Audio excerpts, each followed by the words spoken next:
Spend so much time looking at the scans. I can see star systems orbiting in my head.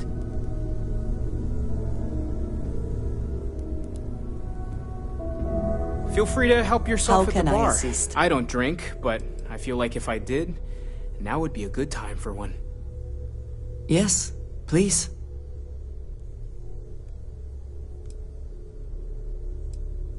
He is a quiet man, reserved. I believe he had lived through a great many hardships, though he never spoke of them. I never felt it proper to ask. He valued his personal space and quiet moments. It was one thing we always shared in common. Years ago, I had heard he was alive, but did not attempt to contact him. What can I do for you, Miss I Cook? did not feel it was right. You're the richest person I know. I hope this is Do you not a have mistake. favorite thing that you own? I hate to disappoint, but I tend to not dwell. I do not know, not for sure. I did not see them fall that day, A and spaceship or a I giant suppose I vault have full of hoped they gems? survived.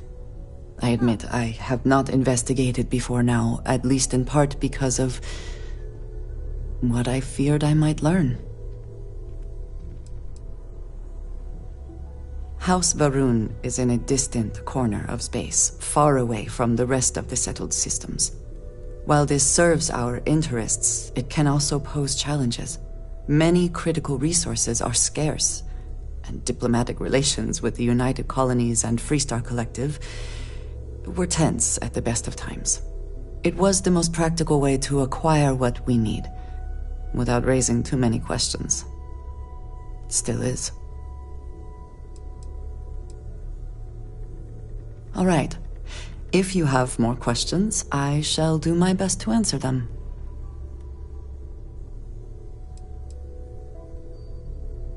Yes, please. Look after yourself, hmm?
Seems to be where we left it.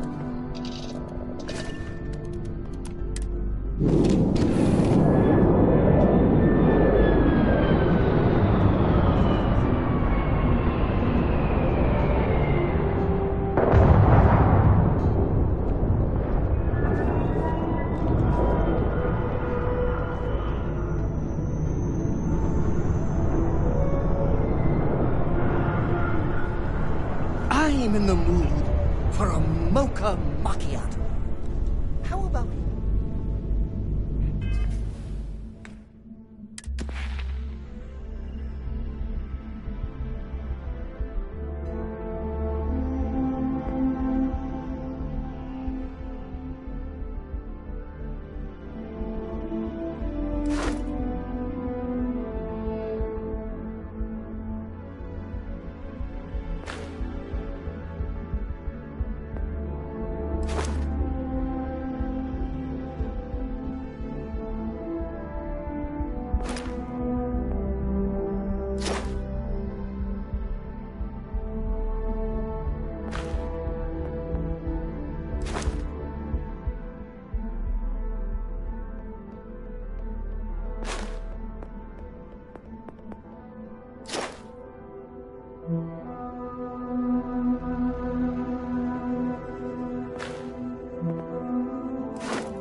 Handling those tricky decisions regarding Ryujin must have been difficult. In fact, I'm amazed you were able to deal with them at all. Those types of corporations remind me why I never ventured into business. I can't stand that way of life.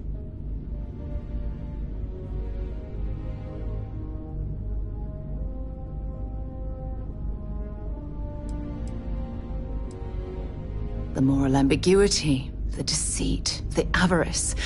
Megacorporations seem to exude a complete disregard for common human decency.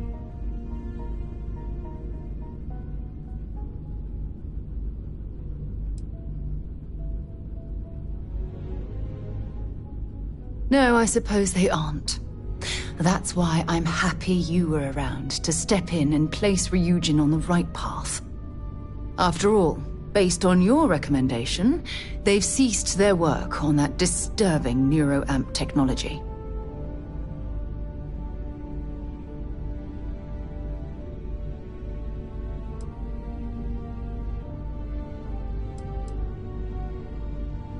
You mean other than the fact that it can turn a free-willed human being into a mindless automaton? For you to even ask me that question means you're completely blind to the implications of that horrid device. Why wouldn't I be pleased about your decision? Can you imagine if that technology had fallen into the wrong hands? The awful things you could force people to do. Oh, it's terribly frightening.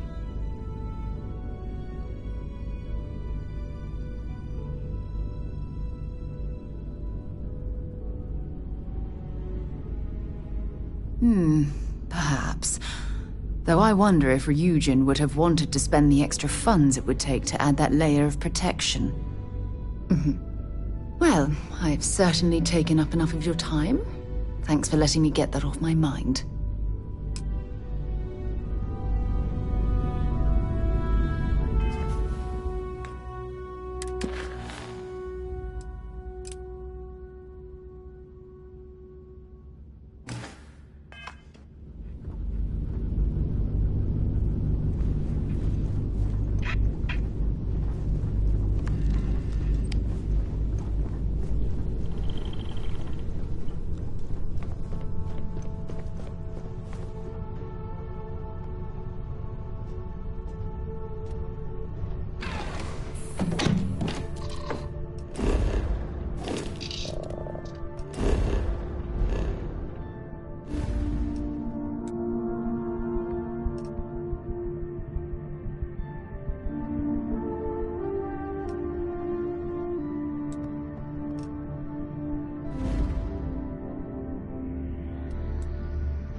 Every smuggler I have ever worked with had a perverse affection for this place. I do not understand it.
pull up a chair and have a drink.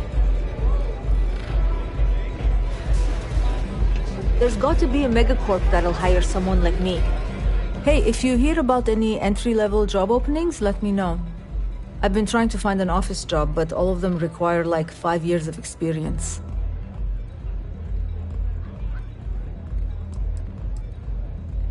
Well, I went to school for business, but it's not like I remember any of it.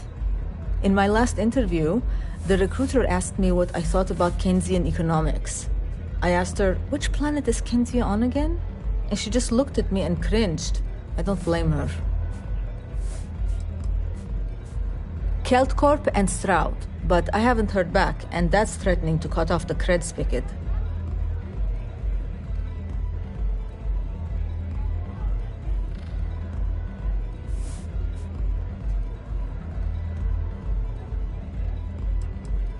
That's exactly why I haven't applied there. Way too much competition. To be honest, I don't really know what I want. I just know that if I don't find something soon, my parents won't just disown me. They'll have me stripped for parts. Trying to shake off the stink from my last interview. And Dominic always gives good advice. What a city, am I right?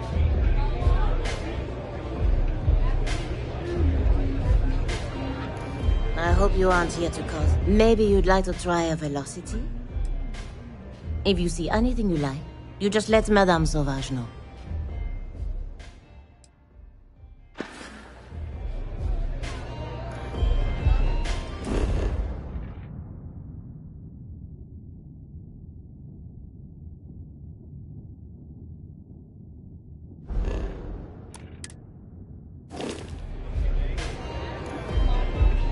Hey.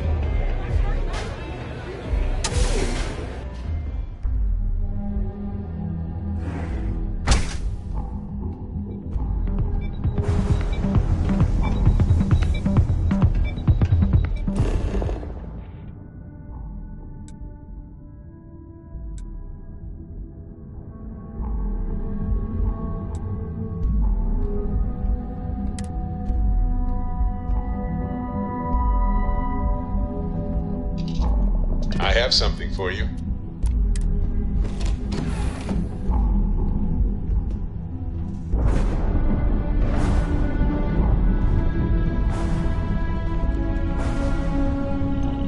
Yes, my cat?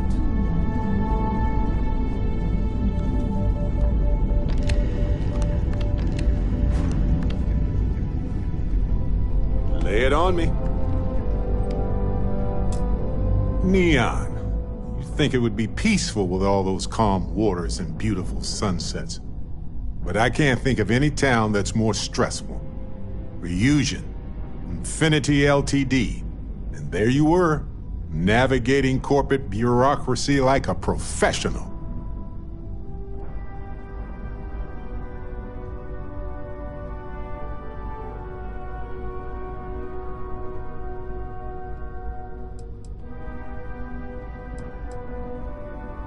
Humanity went to the stars and explored new worlds. And some still ended up sitting at desks all day long. Not sure if I should laugh or cry. Look, I know Neon is going to be Neon, no matter what any of us do about it. But I'm glad you put a stop to that neural amp tech. Nothing good was going to come from that.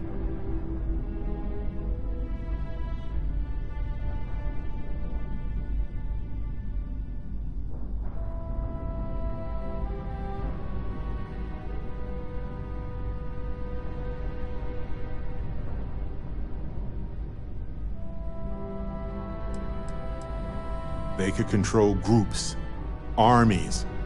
They could have become a military power. I guess we'll find out if we can trust them if you suddenly start coming after all of us, huh?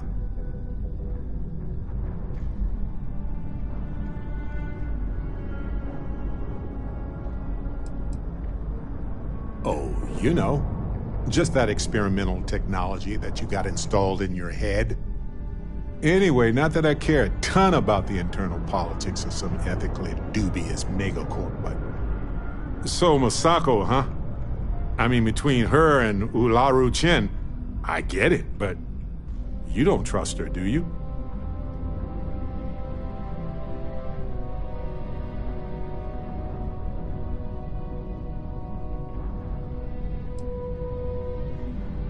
That's the problem. Anyway, you didn't happen to pick up any investment tips while you were in there? Just kidding. I don't even want to know.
It's nice to see you. Welcome to the Hotel Volai.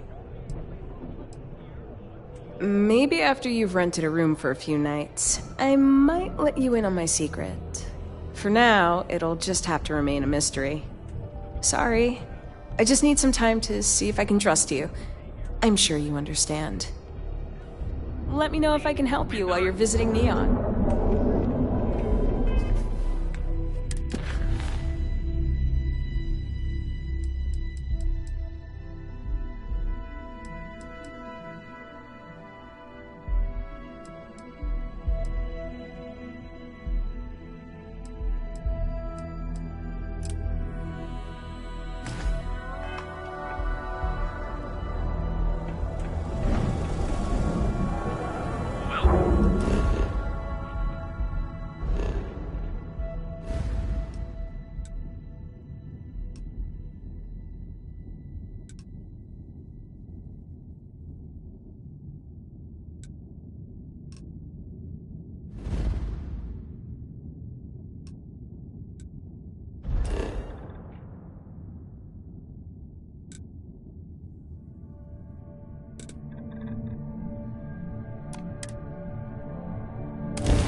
Very practical to seal this off and make it habitable. Also rather visually pleasing. Need some roll blasted! Just messing. Ah! Didn't think we had any new miners on account of the positions being full up.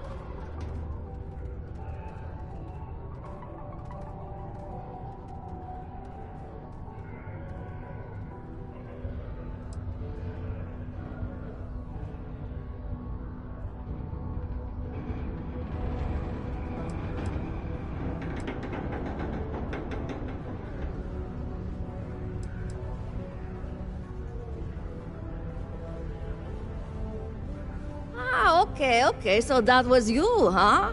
That's great. I was just saying how much better the new stuff is. Works like a dream. Thanks.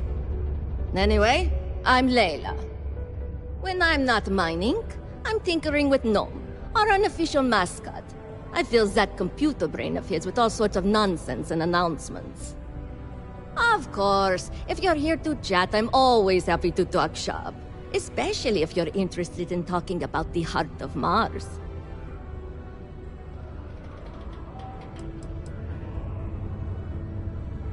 This is only my second contract, so I think I've been here for 4 years now. It's great. I love it here. I'm working on getting those red eyes that are all the rage these days, you know. You'll hear a lot of these other chumps complaining about Sidonia. They say it's boring or dangerous or whatever. Look, I come from an ice planet. These people have no idea what they're talking about. Sidonia is practically paradise compared to where I grew up.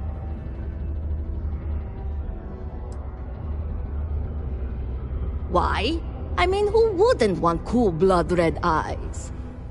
It's kind of a badge of honor thing around here. People know you're hot stuff when you got red eyes. Also, it freaks people who don't know about them. Except for little kids. They always seem to think it's awesome. Either way, it makes for fun social gatherings.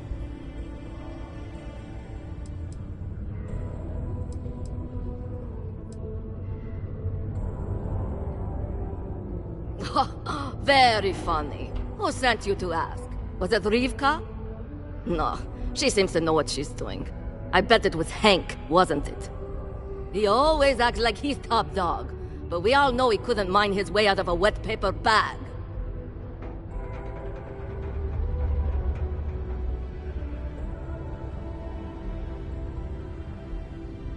Oh, you're a miner too. Funny. I didn't think there were any new contracts starting. Which means you must work for a rival company. And if you think I'm going to divulge trade secrets, you've got another thing coming. Look, I won't report you, because we've all been there. But I'm not going to help you either. I like this job. I don't have any intention of losing it over something like this. Yeah. Gnome's been down here forever. He's also been broken forever. Can't actually walk or do work, and we don't have it in the budget to fix him. No one's had the heart to junk him, but when I started, I gave him new purpose. I programmed him to tell us local news and announcements. I modeled his responses after my own sarcastic sense of humor. It proved to be popular, so I did what any aspiring comedian would do and gave him a bunch of stupid jokes to tell. People love it.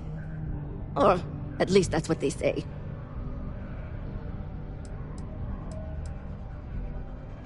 Oh, so you're interested in the heart of Mars, are you? Word is there's a cave out in the Martian waste with a gleaming node of the purest titanium ore you've ever seen. It's worth quite a lot of credits, but some say the heart of Mars is cursed. Hundreds have gone in search of it, never to return. And every one of them met a grisly fate. Maybe, just maybe, you could be the first to succeed, though. You know, if you think you got what it takes. No judgment if you're too scared.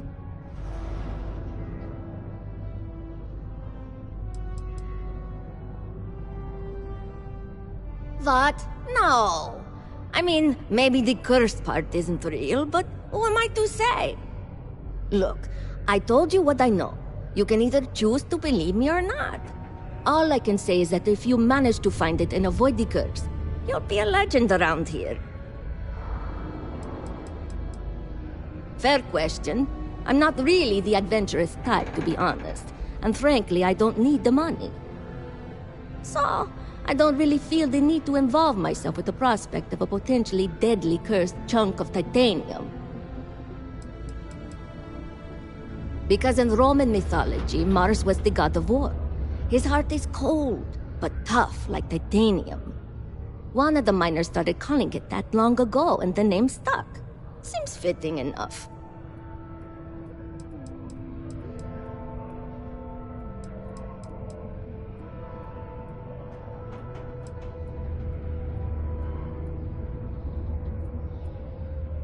That's the spirit. You sure didn't seem like the type to be scared off by tales of cursed rocks.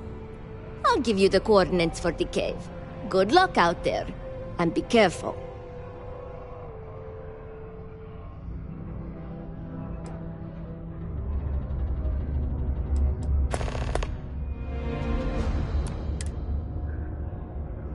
There, see you around, I guess. The United Colonies Department of Labor would like to remind you that working too much overtime is harmful to your health. And any injuries or mistakes you incur while suffering the effects of overwork or exhaustion can also harm your company's bottom line.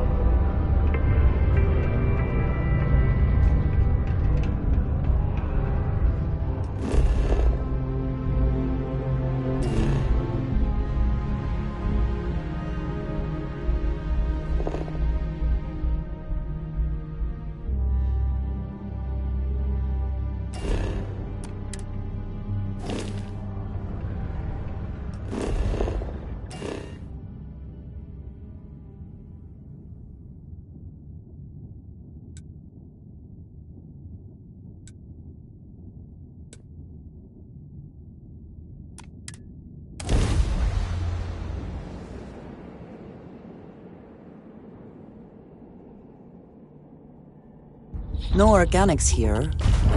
Valuable minerals, perhaps.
Do not like the cold. Stiffens the joints, lowers reaction times.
does not remember, its history is tied to this place. Ever been to Aquila? No security uniforms. Wait, just because the governor's office is right out there on the main level.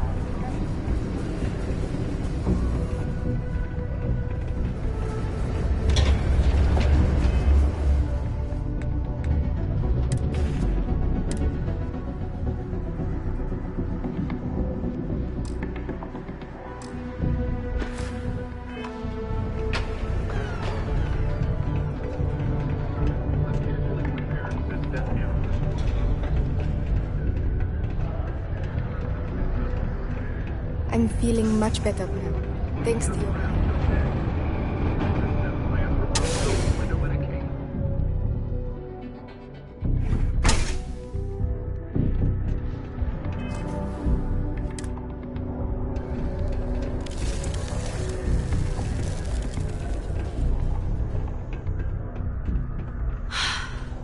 I wish there were more kids like me around. Grown-ups are always so grumpy. United Colonies asks much of its workers, and apparently offers rather little in return.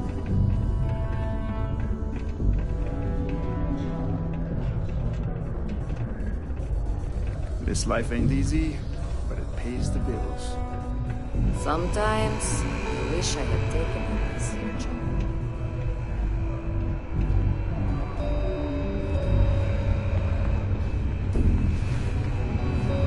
Oh, I'm busy. But that's what happens when you work harder than anyone else. What? Hold on. You're telling me you actually found the heart of Mars? It's supposed to be a harmless prank we send newbies to go find. It's not supposed to actually exist. Yet, here it is. Or at least something resembling the legend. The only way this could happen is if... Damn it! If I gave you the wrong cave coordinates. Well, whatever you found, it's still impressive. You showed me up on this one. Feel free to keep it, since I'd say you earned it.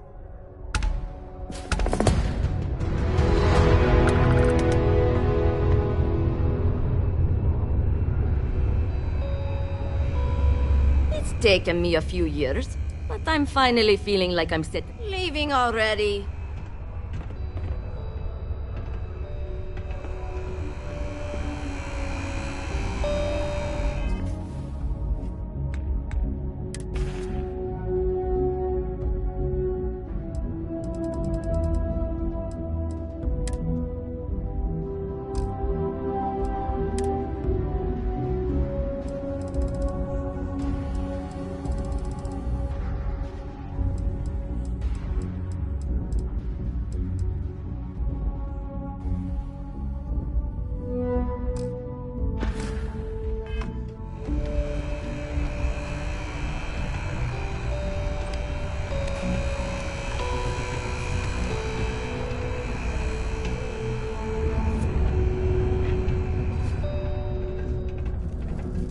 I wonder what's up with all the drawings I've seen popping up on the walls lately.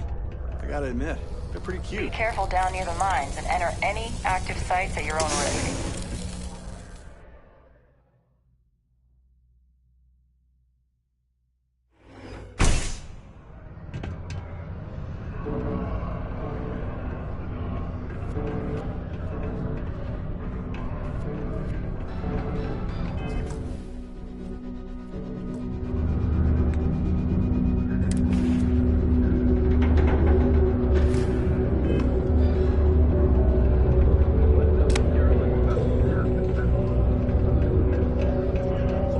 Mars isn't for everybody. The call has gone out for both Freestar Collective and United Colonies Security to unite and do something about this common threat. My parents After the The miners pretty much run the lower levels here. We got a lot of goods. Ah, it's you, my friendo. You really saved my ham sandwich, as they say. Take a look.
I won't say no to you. I would definitely appreciate your equipment acquisition services again.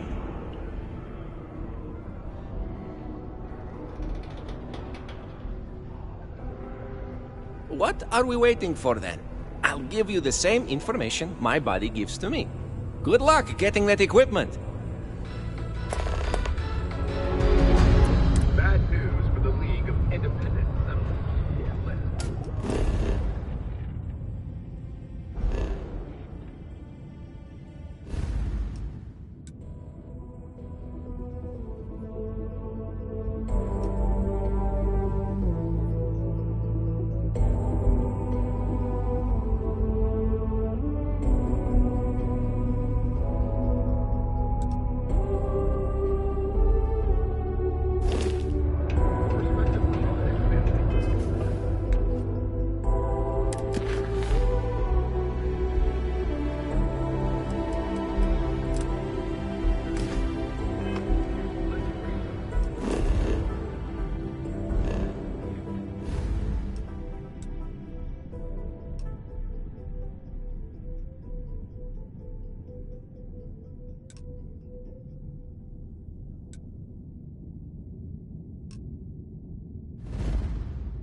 Assuming our systems This are is not Jiro Sugiyama, head of Paradiso Security.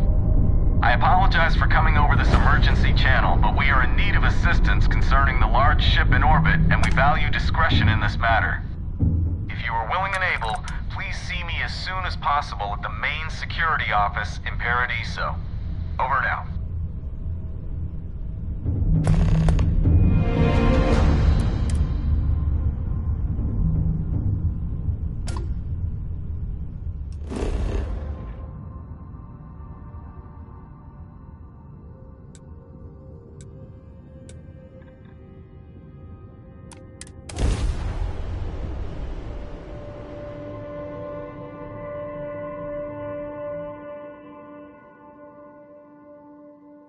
Landing now.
Sorry, I was lost in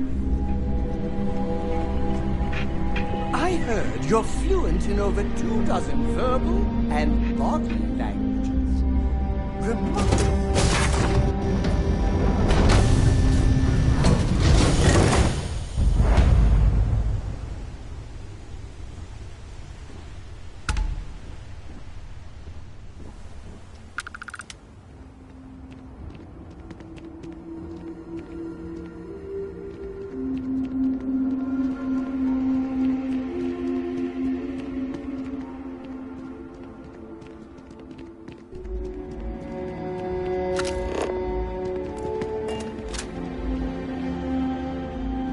Your safety is our #1 priority.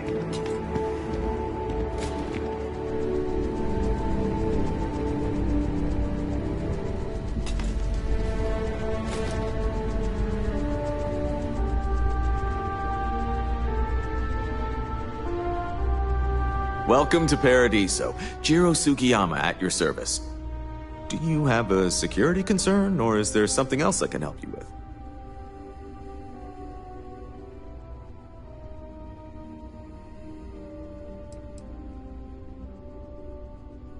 Honestly, it's not as exciting as you might think most of the time. More often than not, we're just handling drunk and disorderly conduct. Heck, even pirates leave us alone for the most part. I think it's because some of them actually vacation here. As long as they're not bothering anyone, we've been told not to worry about them. Neither. We're our own private force. The Paradiso group pays top dollar for top-notch security. And I dare say we're some of the best in the business. We have to be out here on the fringes of the settled systems. Ah, yes, of course. I'm glad you came. As you can imagine, we're in a bit of a predicament. Under normal circumstances, we would not enlist outside help in this manner. But this is a matter we can't afford to worry our guests about. As such, we need to handle this discreetly. Failure on your part to do so could have severe consequences. So, before we proceed, can you swear not to discuss this with anyone else unless explicitly directed to do so?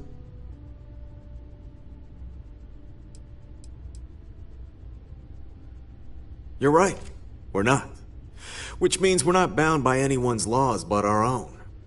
In other words, it's our system and our rules. Neither the UC nor the Freestar Collective will help you if you get into trouble here.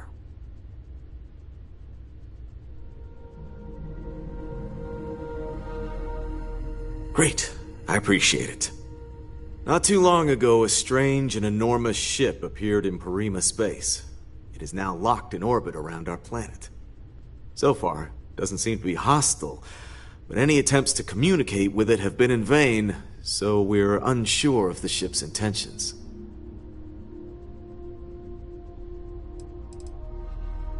It bears no discernible markings or allegiances to any manufacturers we're aware of. I'm hoping that doesn't mean we're dealing with some sort of new deep space threat. Not quite. It took some time, but we received a transmission. It was all, pardon the phrasing, it sounded almost alien, like nothing anyone's heard before. Clicks, distorted groans, buzzing, really disturbing sounds. Now, one of our engineers says it could just be some busted comm equipment or incompatible signals, but we're not sure. So far, no one's disembarked from the ship. No landing craft, nothing. We don't have the staff or ships to spare, otherwise we'd dock with it and attempt to board.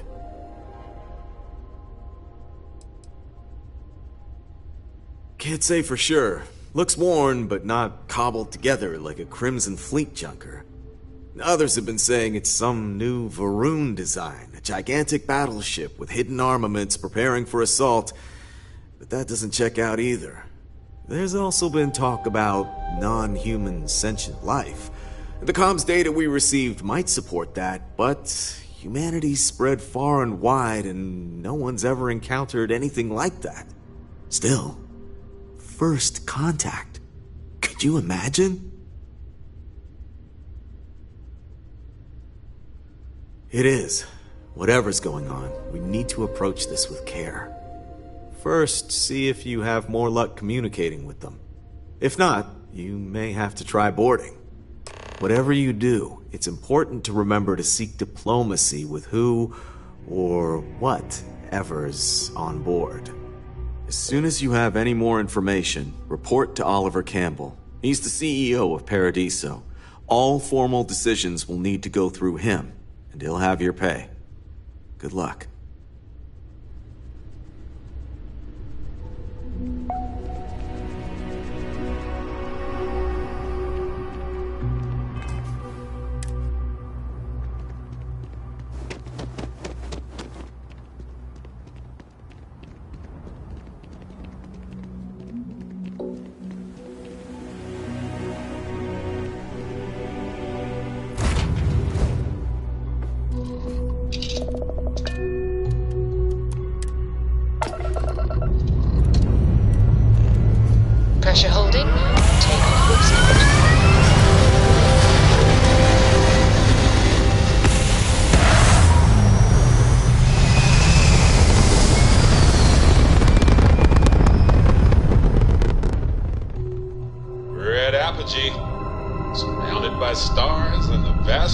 space.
Is now docked. Perfect. Didn't even smudge the paint.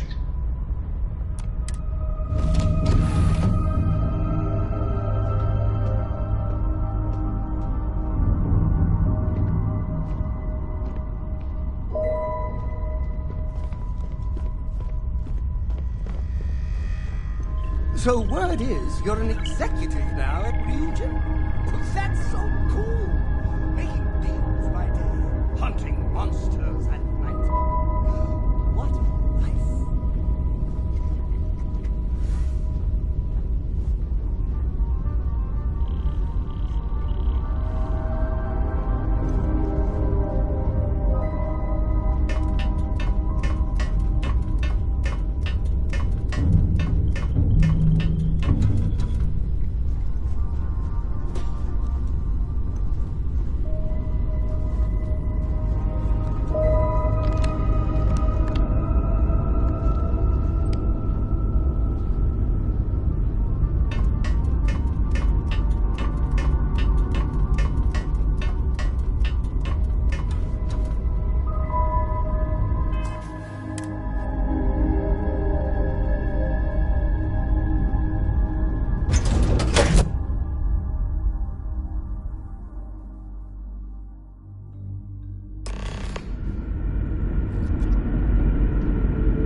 can I be of service, Captain?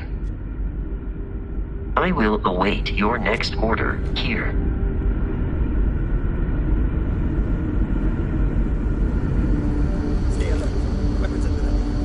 Remain calm. There's no reason to suspect whatever it is hostile. I agree with the captain. Now is the time for diplomacy. Agreed. But we must be ready. Now, eyes and ears sharp.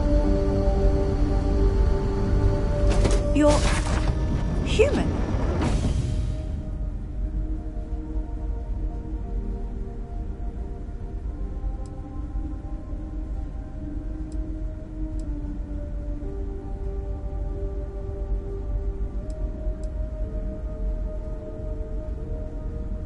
Oh, pardon my ignorance. We just didn't expect to find people out here. We didn't think anyone else left Earth before us. You thought you were the only ones? I am afraid you have been unaware of a great many things. Perhaps we should greet our guests. Of course. Manners. I'm Captain Diana Brackenridge. This is Security Officer Bomani Reader. And this is Dr. Mabuti da Costa, one of our elders. A pleasure to meet you.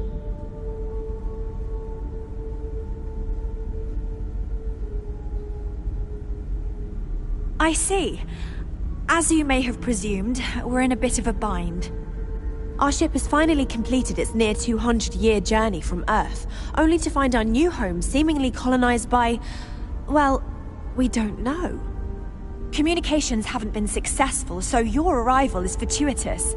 Perhaps you'd be willing to act as a middle person between ourselves and... the others.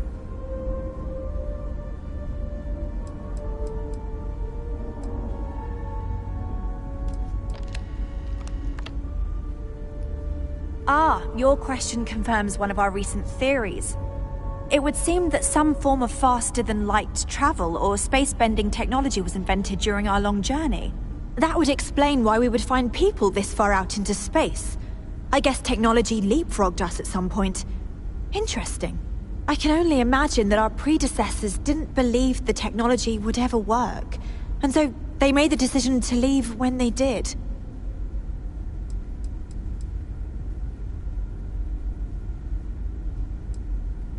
Well, the short answer is, we didn't. It's a generation ship, which is to say that most of us lived long, happy lives on board and passed our mission down to our children. It was never intended that the original crew would make it to our destination. The goal was always the preservation of the human race above all else. Though, it would seem that was perhaps a bit presumptuous.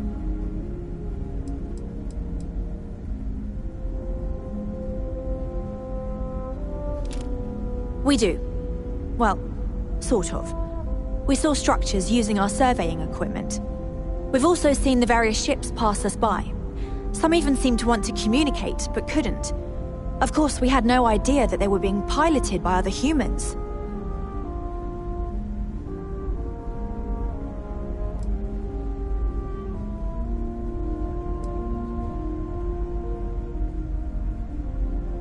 Oh yes, of course. Where are my manners? Now then, please follow me. There's much to discuss first. We'll speak more on the matter once we reach the bridge. Dr. da Costa, you may return to your quarters if you wish. Thank you, Captain. I will follow you to the bridge, ma'am, for security purposes. I do not believe we have need to fear our guest, but I'll allow it if you insist. Welcome to the Earth colony ship Constant. In the early 2100s, my ancestor, Rupert Brackenridge, researched a number of scientific scenarios: climate change, asteroid impact, nuclear war, global pandemic, and more. Each scenario showed the likelihood of an extinction-level event to be within 50 years. He fully believed Earth was destined to be rendered uninhabitable. We've always assumed that's what happened. So, he gathered the best and brightest he could find, built the Constant, and set a course for this planet here. We were told that it was the largest, most advanced ship ever constructed on Earth at the time. If you can believe, entire generations have been born, lived, and died on this ship. It really goes to show that there are no limits to human ingenuity and perseverance. Just stay out of trouble. Just because our equipment's old doesn't mean it won't work to take... I am both shocked and impressed that all of this is still functional. We didn't believe anyone would be out here, but I'm glad for it. I think I'm coming up on 6 years now. I was only a teenager when my father died, passing command of the ship to me, as is tradition. Because of that, I've had to sort of learn as I go along, instead of taking years of study and apprenticeship under the prior captain.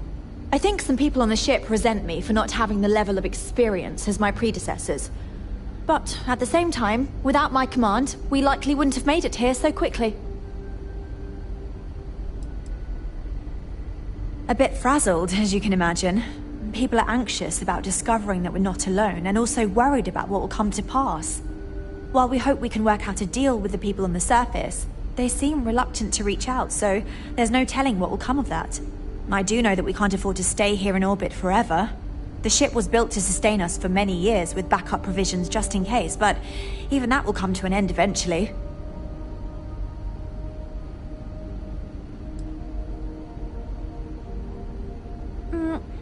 Difficult is the wrong word. It can be both challenging at times and also exciting. Our mission was to rebuild humanity on a distant world, believing that we were Earth's last hope. To think that while there has always been a Brackenridge in the captain's chair, that I am the one to finally oversee our journey's end is truly exhilarating. But with this stumbling block in our path, at this final moment, I fear tough choices will need to be made.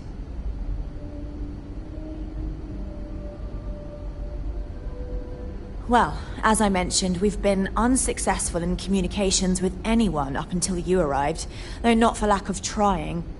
But since you're asking, maybe you'd be willing to be a sort of diplomat between us and them as we attempt to resolve our situation. Does that sound agreeable to you?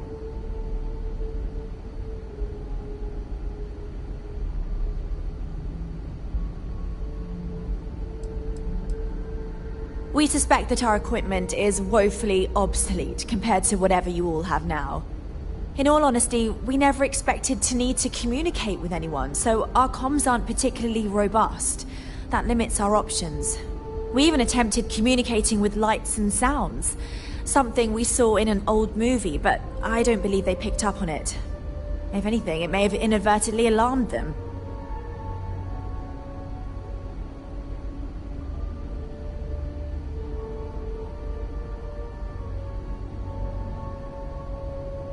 Ah, so they have a name.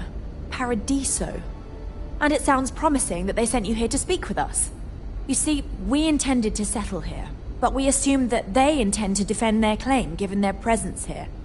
We'd like you to go speak to them on our behalf and help us negotiate a solution, preferably one that favors us.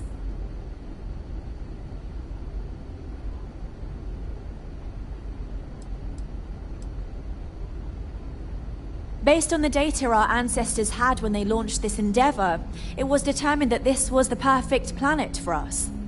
Even if we had another viable candidate planet, we lack the resources to get there. And as you know, it took us 200 years to get here. Our people have no desire to go back to drifting the stars so their children's children can possibly settle on an inferior planet.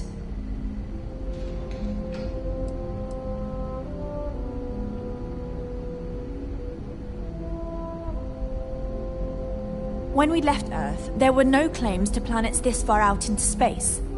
We had assumed that we were the only ones attempting a generational journey such as this, meaning that there would be no need for a formal claims process. Regardless, my ancestor, Rupert Brackenridge, did manage to file a charter for this planet's first colony, to be named New Jamestown. According to his records, no one took it seriously when he filed it, so likely it was either ignored or the records were lost to the ages. Given humanity's lack of interest in colonizing the far reaches of space at the time, it shouldn't have been a problem, but again, here we are now.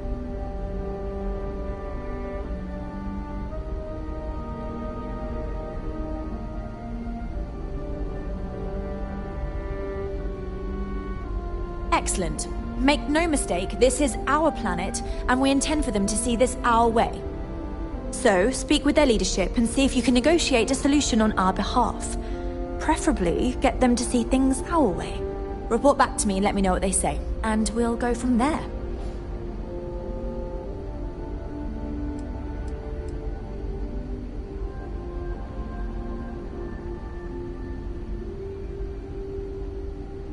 We thought about it, but it simply won't do. I need to think about the distant future of our people. Sure, our first settlement may be small, but our predecessors dreamt of our new civilization spreading across the globe. That will be difficult if someone else plans to do the same. While we're not completely close to the idea of sharing, it's much easier if we have complete domain over this world.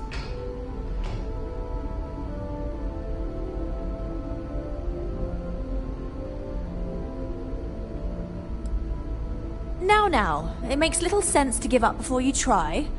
Thank you, and good luck.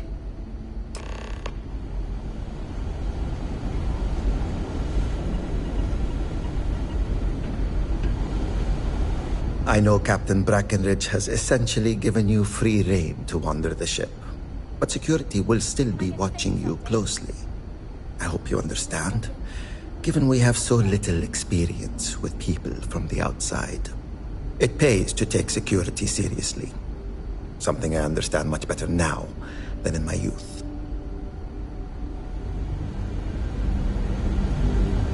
We've got strict rules around here, but they're strict for a reason. Now that we know what's out there, things are going to be more interesting. We were never trained to address threats coming from outside our ship.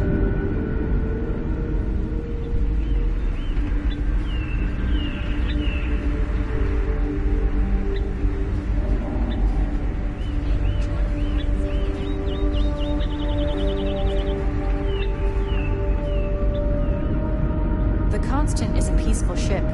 Don't change that.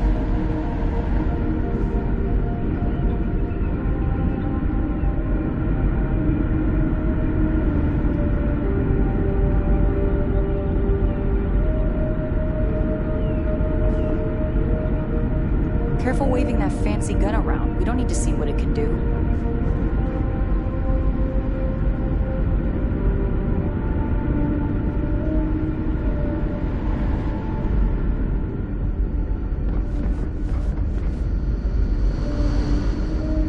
Never seen a ship like yours before.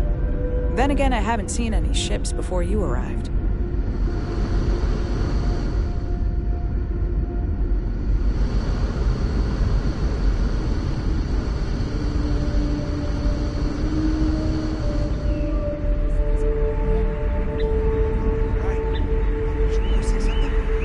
Hi there.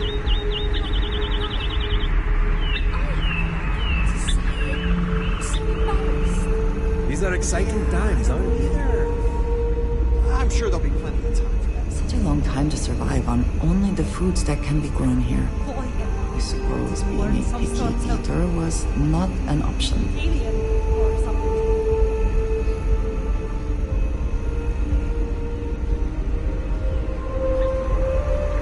The Constant is a peaceful ship.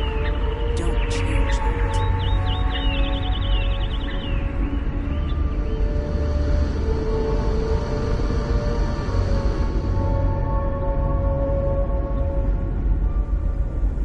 Just stay out of trouble.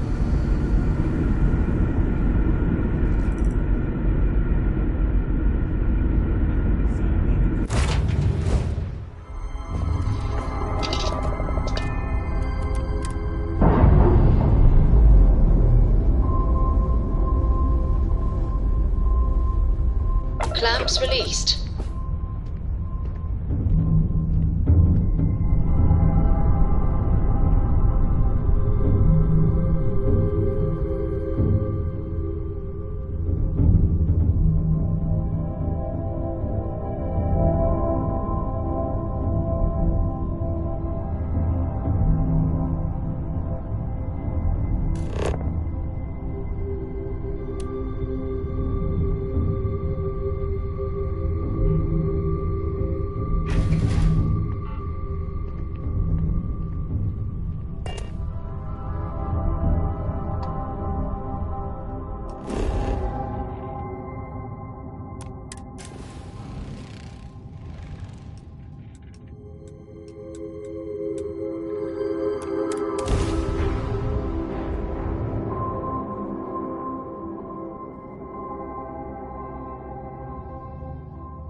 Hello, and welcome back. Mr. Tofi, I am aware that this is your 8th visit to our resort. Your repeat patronage is much appreciated. Is there any assistance I may offer you today?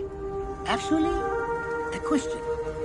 Usually, when I come here, the shuttle takes a certain route, showing me the beauty of this world. But this time, our entries seem to take longer, and we pass by a lot more open water.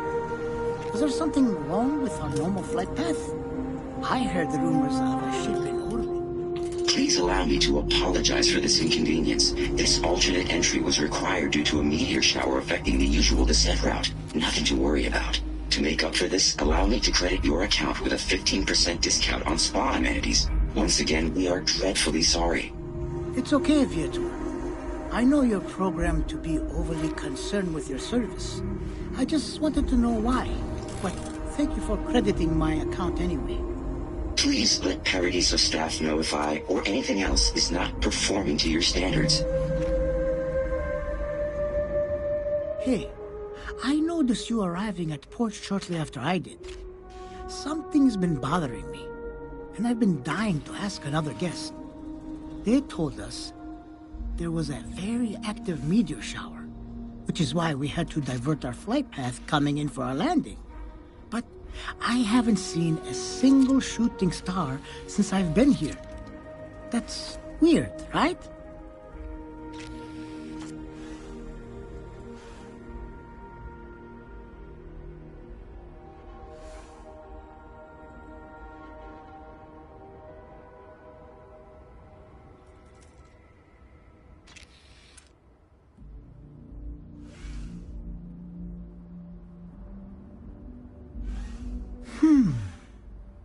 You're probably right.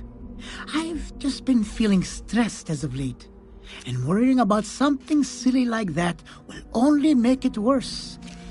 I should just relax here and let Paradiso melt away my worries like it always does. Thank you for grounding me. I hope your stay is a pleasant one.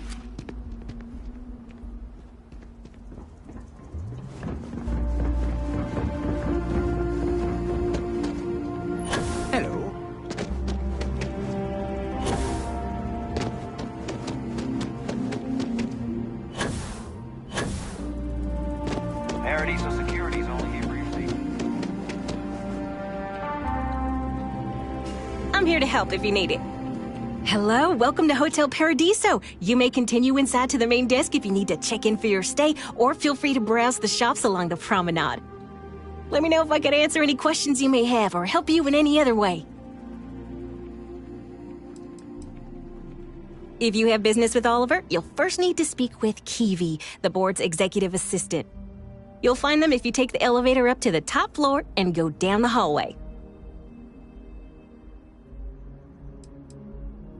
For that, you'll want to head inside, go to the main desk, and speak with Dirk.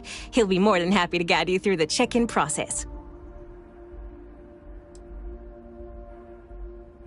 Ah, this is your first time here. That's exactly what it is. Paradiso prides itself on being the fanciest, most relaxing resort getaway in the galaxy.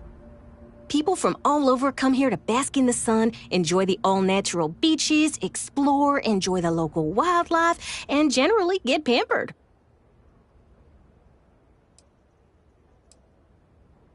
Unfortunately, the beach is reserved for hotel guests only, and that goes for the entire planet's beaches.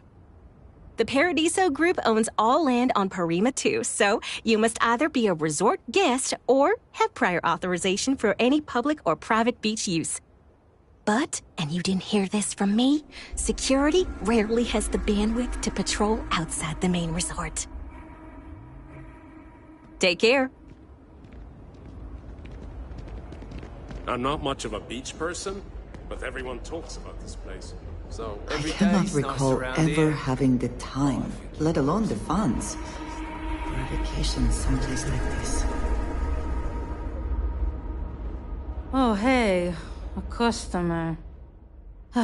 Welcome to Paradiso Gift Shop and Convenience. Feel free to look around, but don't break anything or you've got to buy it.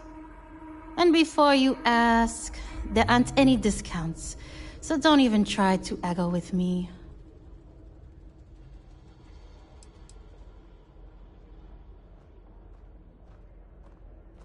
No. Ugh. You people always think that just because we're some French planet and not part of the free stars or whatever, that we're happy to haggle for everything. I wouldn't even care, honestly. But I take it out of my pay if any money's missing, so no discount.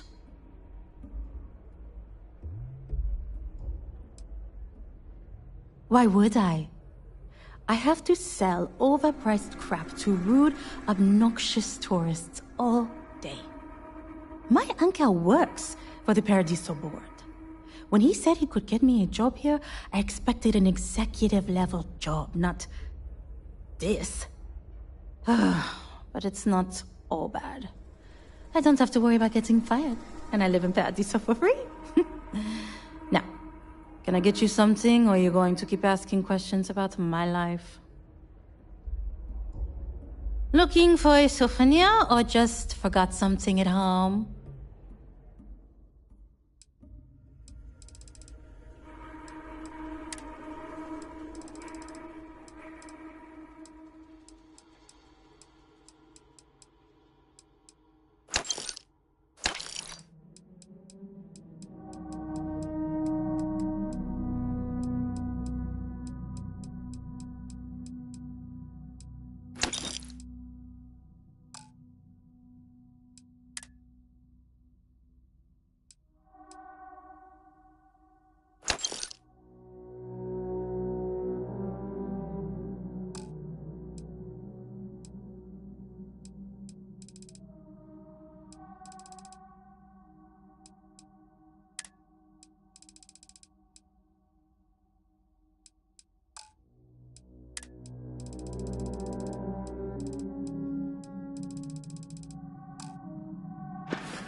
Have fun out there.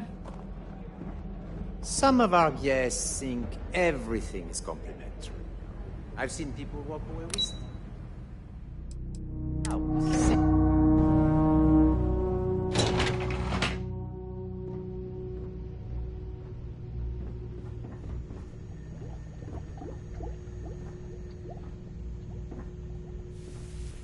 Have a great day. Please, let the concierge know if you need... Excuse me, you can't just waltz in there. Do you have an appointment?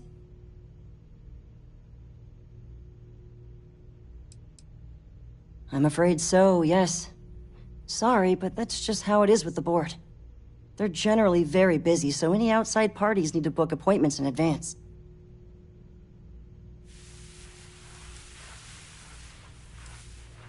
Oh, you're the one they're waiting for then. Do you need anything else from me before you meet with the board?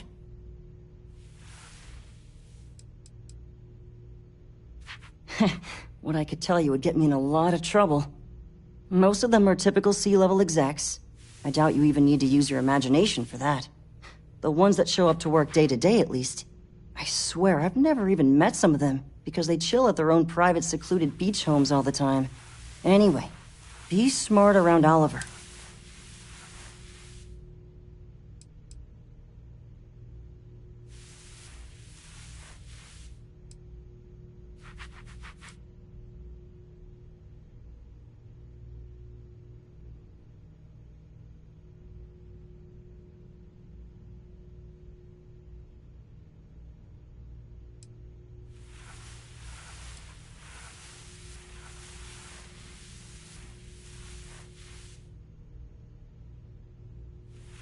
People were a little freaked out around here, understandably. It looks so different and it's so massive. We honestly thought we were under attack by an unknown entity. But then, nothing happened. It just stayed there. No one could communicate with it. And we've been very careful not to alert the resort guests. The board believed it would be bad for business. I'm still here if you need something. I can't speak for anyone else, but I've got a pretty high-pressure job working as the executive assistant to the Paradiso board. You can imagine, dealing with a team of execs, trying to manage all of their schedules and their other whims. But it pays well, and they give me a nice executive suite at the hotel to live in, so it's not all bad. Free access to all the resort's amenities after work helps too. Sure, have fun in the Shark Tank. And don't worry, even they call it that. We've got some of the best private security in the settled systems.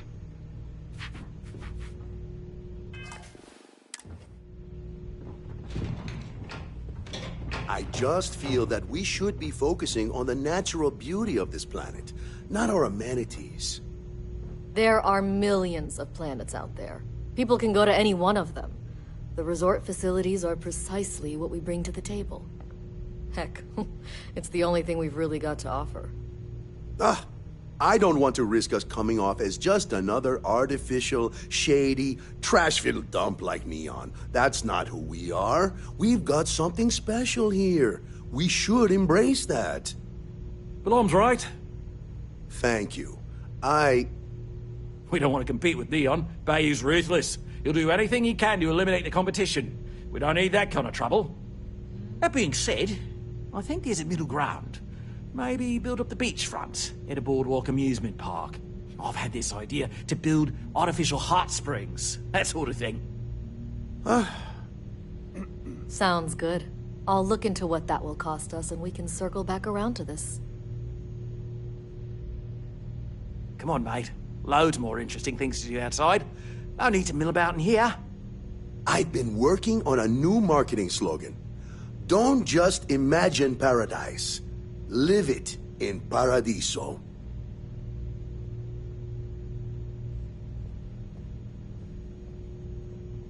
You're lucky I'm not. If it's not important, bring it up with Kiwi.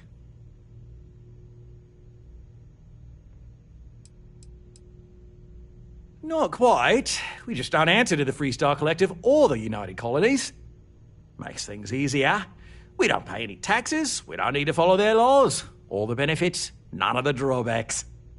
And no one minds because half the politicians and other big shots love vacationing here. Works for everyone. We, the Paradiso Group, bought the rights to this planet years ago with the intent of turning it into the biggest and best resort in the universe. To that end, I'd say we've succeeded. As such, no other leisure enterprises may operate on the planet without renting land from us. But as you can see, none can afford such a deal. No, of course not. There's several more. We're just the ones who show up day to day. The others spend their time lazing on the beach or gallivanting off-world. Doesn't bother me, though. Less cooks in the kitchen means I get to make all the big decisions around here. Seems to be working out for us just fine. I am. And you must be the diplomat Jiro told me about. Welcome, welcome. Normally I'd offer you an all-inclusive stay at our resort before we spoke. But given the circumstances, I'm going to cut to the chase. We've got our friends, the aliens, up there causing all sorts of problems for our resort. You like that? The marketing team came up with it. The thought is, if we can't get rid of them, it might actually attract more tourism. Come see the aliens!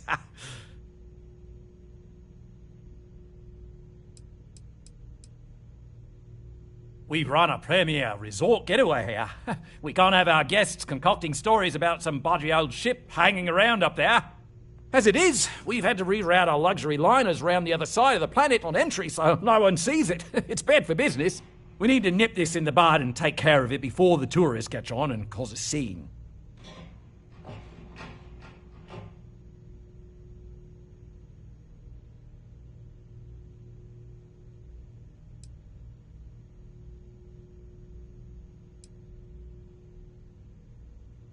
Ah, we're being direct then. Good on you. So, what do you know about this dodgy ship I'm hearing all about?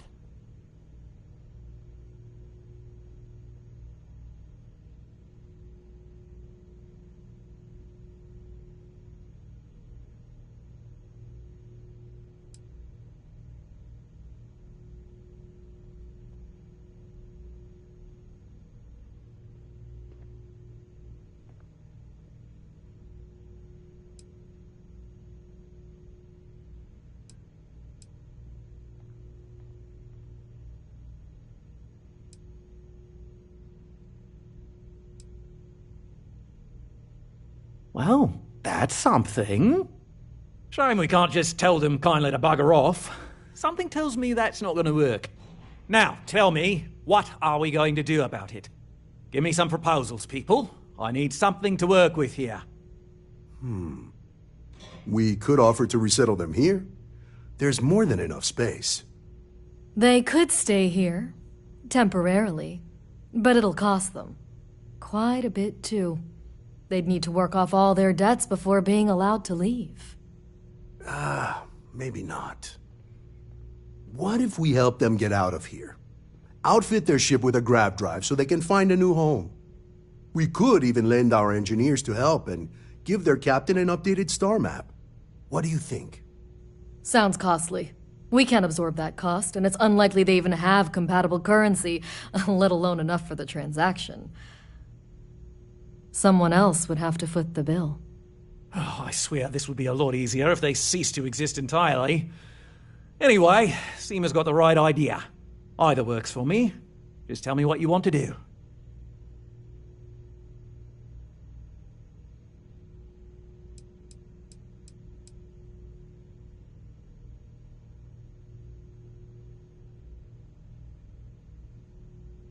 We own this planet, they don't. Here at Paradiso, we don't like leaving things to chance. Who knows what these people will do with their land? Imagine the landscaping disasters they might come up with, and how that might mar the satellite imagery of the planet in our brochures. No, much better to assimilate them into our culture if they come here to live, rather than leave it to chance.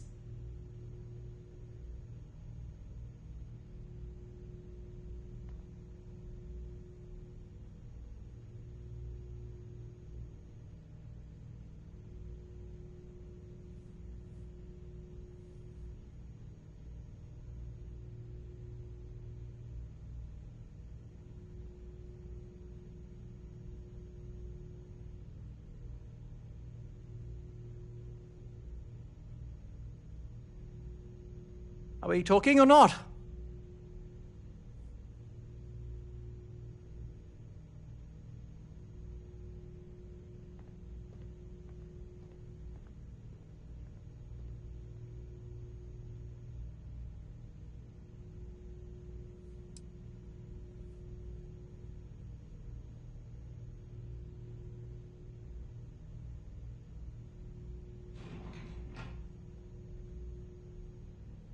And that's within your right.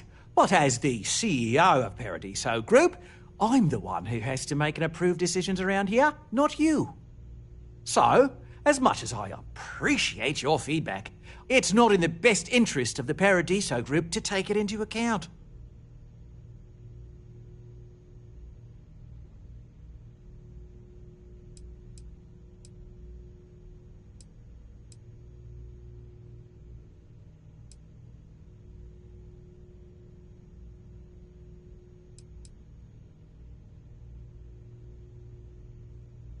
It's not our responsibility to bear the brunt of that cost. We're being more than generous by offering the use of our engineering team to help install it. A custom grav drive can't come cheap, and I assume they have neither the monetary means nor the connections to get a hold of that kind of technology. That leaves the only other party in this negotiation. You.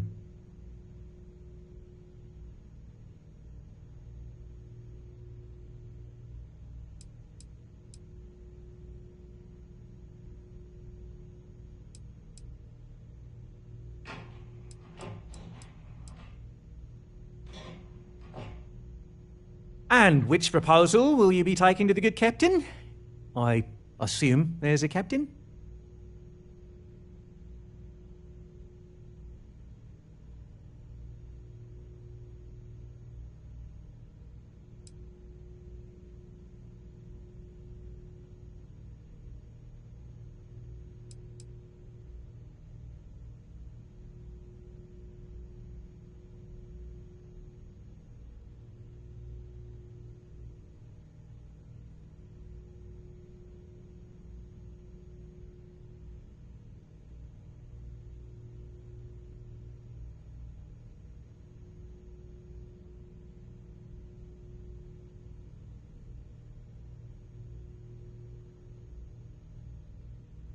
No worries, mate, but my time is valuable.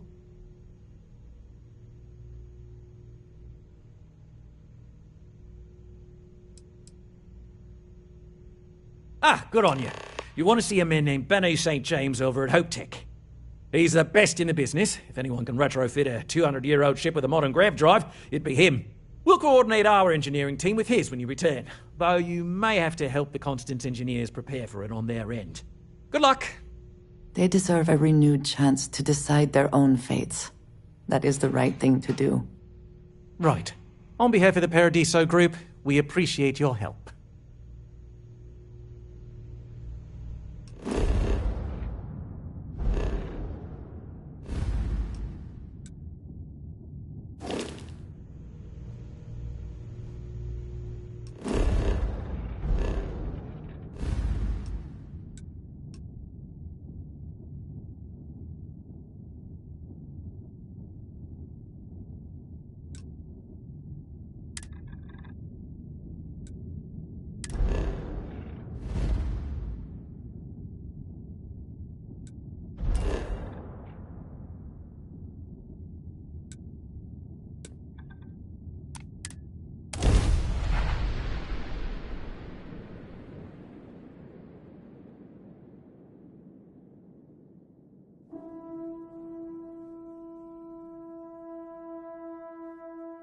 Smugglers always like to use Hope Tech ships to resemble legitimate transports.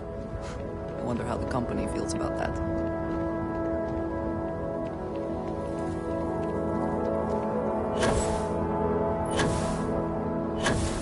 I can't believe Ron Hope's dead.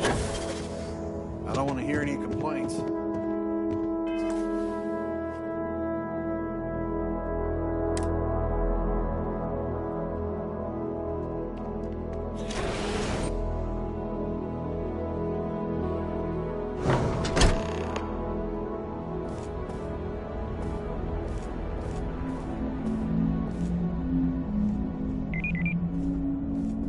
Keep an eye on your valuables. If you can't protect your own, you don't belong here.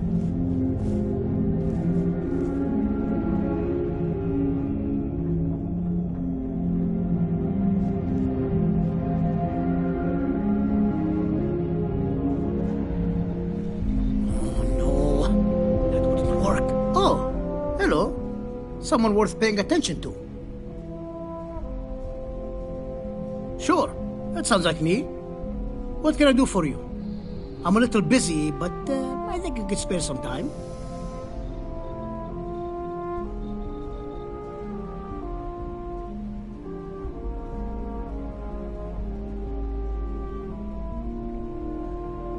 Oh, you should have just said that. Of course I can help you. Oliver sent a courier ahead of you. I did some research on ships from that era, and I have a decent idea what we're dealing with. So grav drives didn't really take off until after the ship was built. But I've got access to an ancient grav drive that looks like it could be compatible.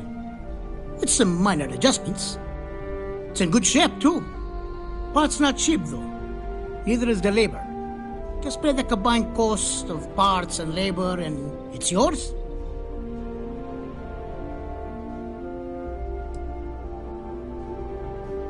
Wait! We still have business to discuss.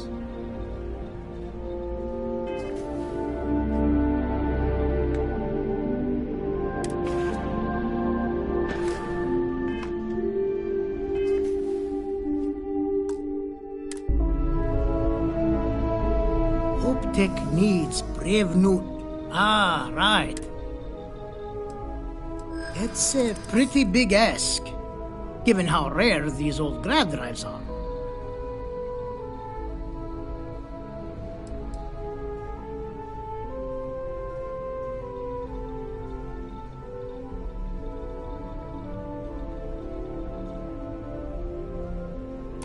I'm not sure about karma, but you're not wrong.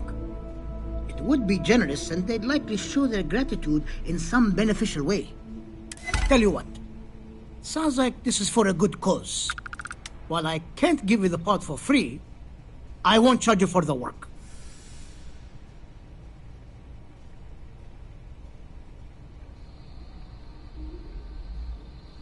You're darn right it is. I'll get to work on it right away.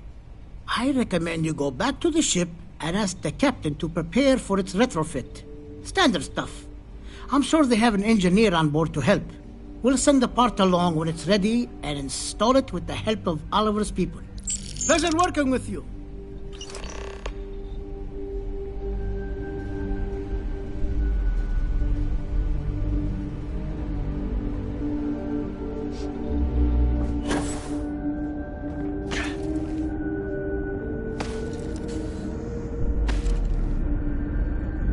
Did you expect a different outcome, or...?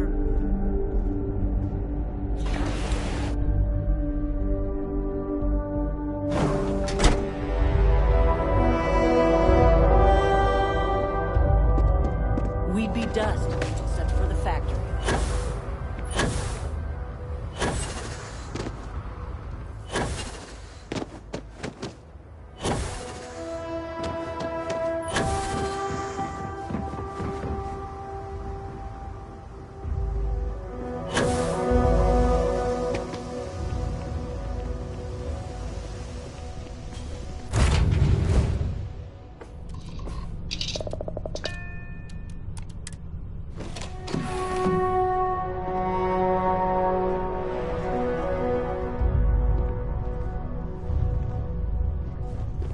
Can I help?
Cycle the airlock and move.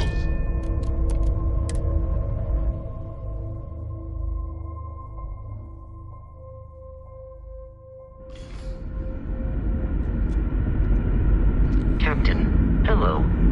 I am satisfied. Careful waving that fancy gun around. You don't need to see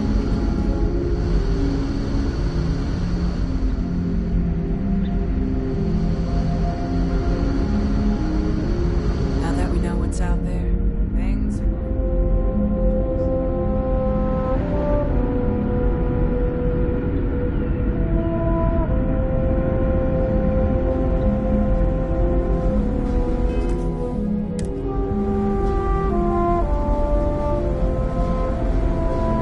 Appreciate the good engineer, whether they know it or not.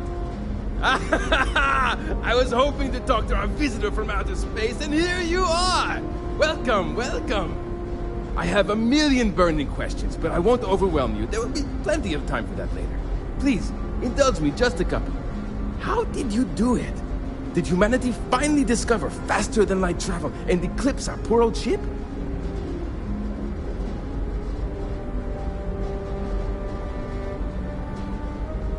Oh, I've heard of this technology, but always believed it was theoretical in nature.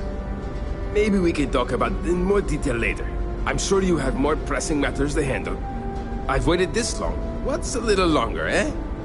Oh, I've got so many questions, but I'm being rude. I haven't even given you my name. Chief Engineer Kazemi, but you can call me Amin. And, I might add, I'm one of the reasons we're still floating out here today.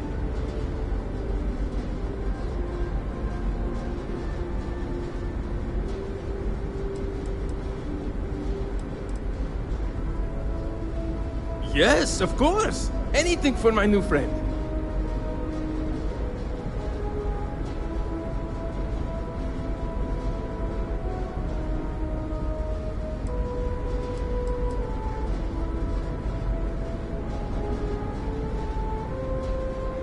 Ah, great question. I do not know for sure, but I can venture a guess. All of the reading I've done on the matter suggests that at the time, there was uncertainty that the technology would ever work, or if it did, that it would work at the scale we needed. So, I trust they made the decision to strike out when they did, fully believing it was the only way.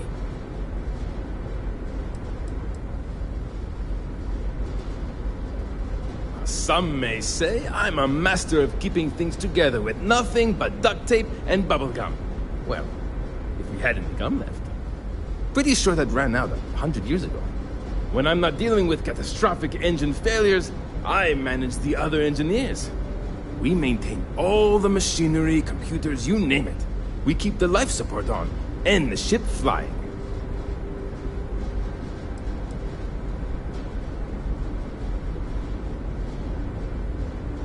Many years ago, when I was a junior engineer, the reactor's computer burned out. The computer that controls the reactor's various regulators. I'll spare you the details, but when that happens, the ship and everyone on it is in danger of turning into a mess of hot slag. I had to jury-rig parts from old media devices to prevent a meltdown. And that's how I became the boss around here.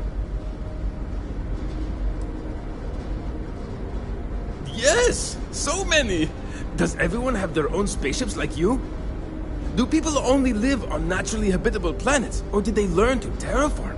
Are we in contact with alien species? I have so many more, but I don't want to take up all your time.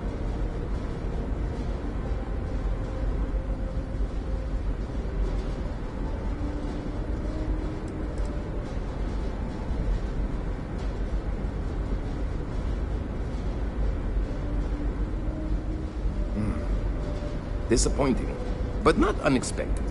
When you showed up, I tried to tell the others about the Fermi paradox.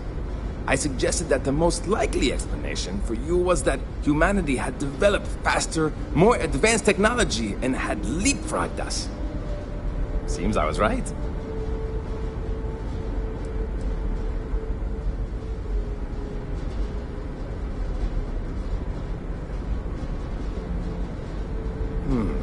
I'm not surprised.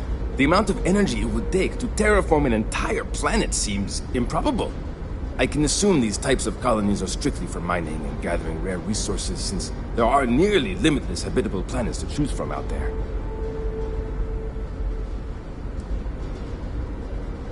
Haha! I knew it! Incredible! Amazing! Simply amazing! In our ancestors' time, only the very wealthy could afford to build ships. Even this ship was only possible by our families pulling together nearly all of their financial resources.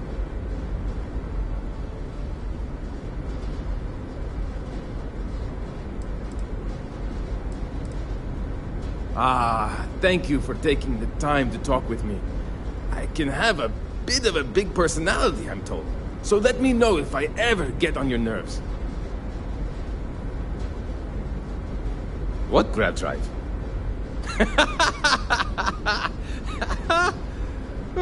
Just joking with you.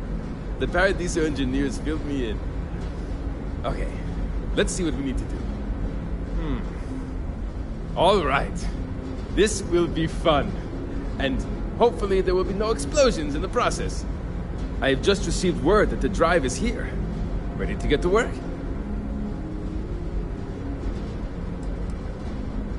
Yes, of course I need your help. My team needs to stay on top of their daily maintenance, and I need to make my own preparations for this gravity drive you brought us. Your help is going to be vital to this procedure. And have no worries, it'll be easy. I'll guide you through the process.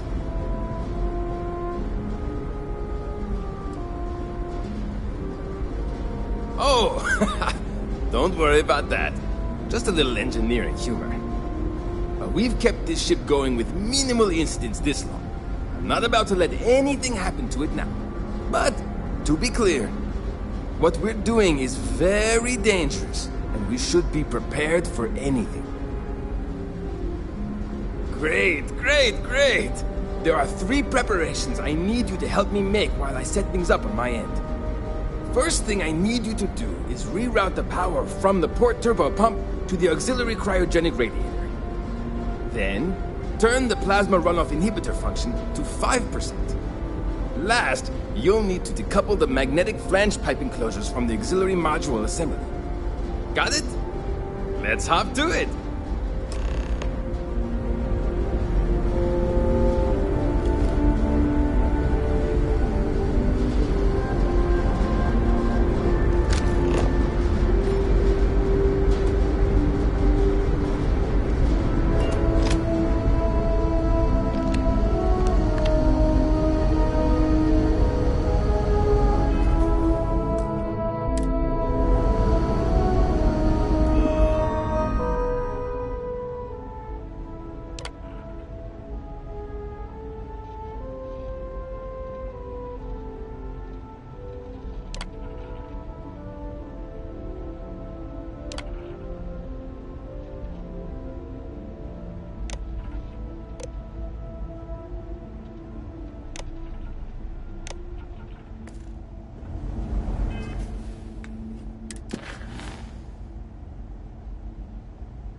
Hi.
Looks like everything is good to go on both your end and mine. See you! I've lived my entire life in the constant. Not sure how else to live.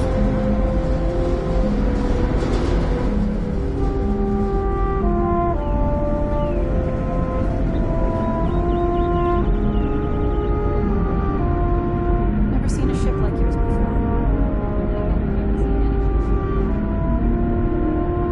Just because our equipment's old doesn't mean it won't work to take down troublemakers.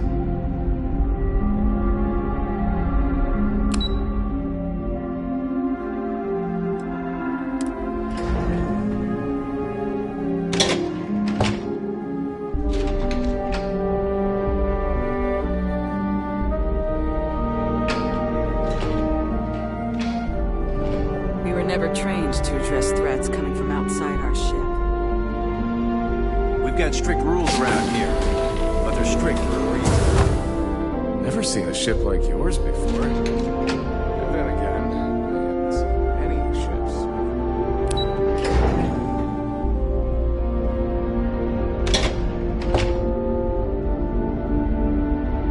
We were never trained to address threats coming from outside our ship.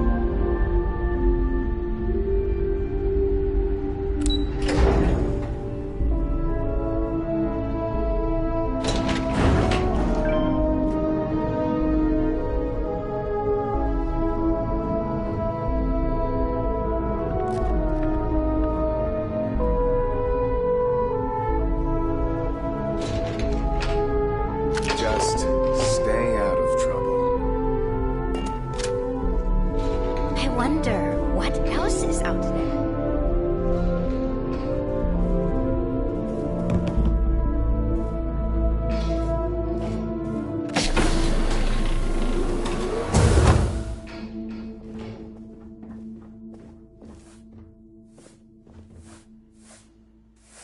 I do not envy the lives that have been led in these confined quarters.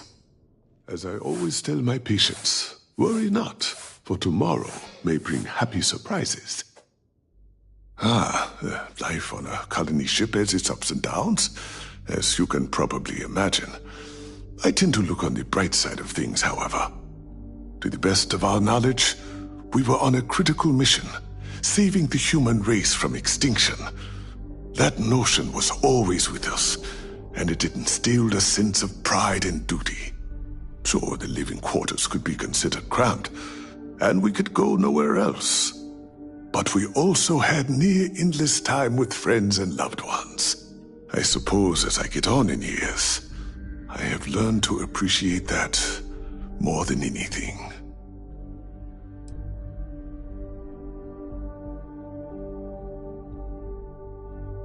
I know it must seem strange to you.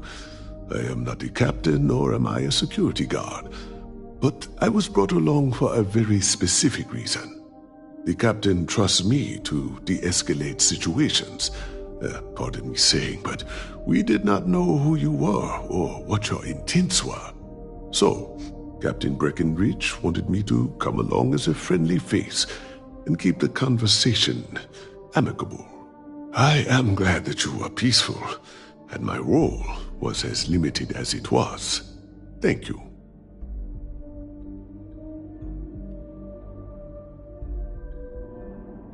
I'm a doctor and a counselor. I assist my wife Lorelei in performing minor medical duties, but I also practice psychology and help maintain our crew's mental health. Be well on your journey. Wow, I've heard about you, but here you are.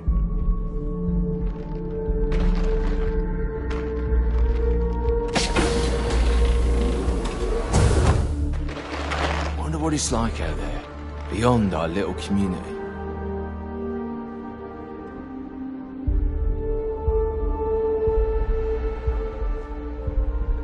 Hey!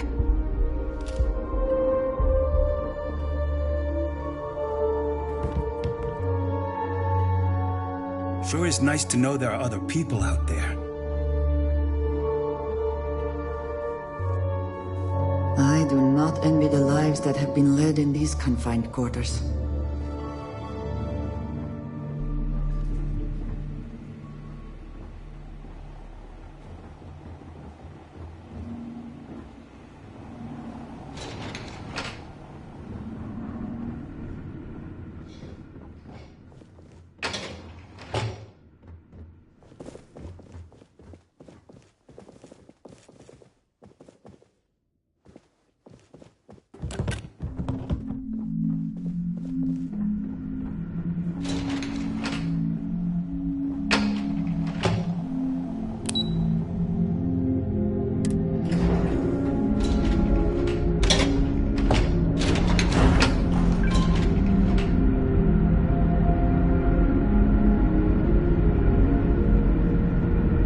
We've got strict rules around here.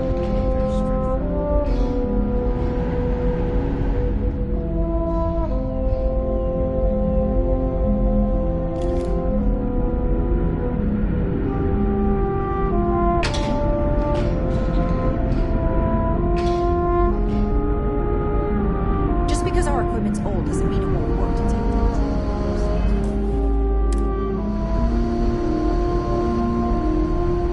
There's so much more to learn about now. Now that you're here, I can finally give my crew a chance at a new life.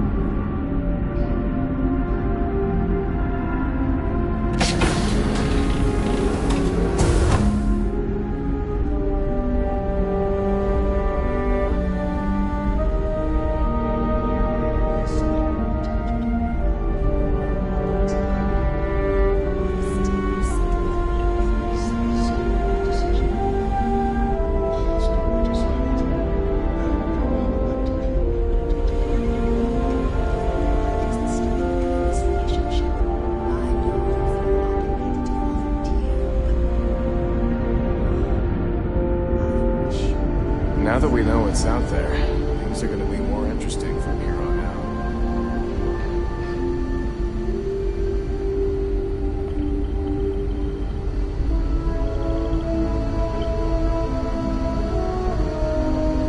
No matter the outcome, I won't let my crew down.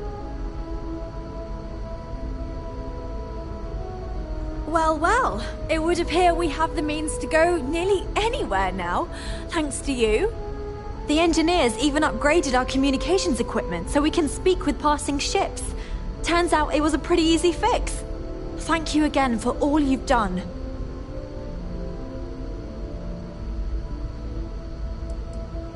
We don't yet know, but we did receive a star map from the Paradiso engineers. I suppose we'll just chart a course for other suitable habitable worlds until we find one that matches the quality of Paradiso. Purima 2 here. Without you, we'd most likely be stuck. But you went above and beyond. I'll make sure people tell tales of your generosity for as long as our society lives.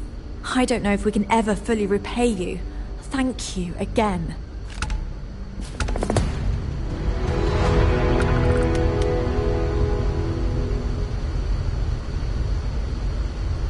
Can I get a status update? Quiet as always. All right, UA.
Please try not to alert anyone to what you're doing.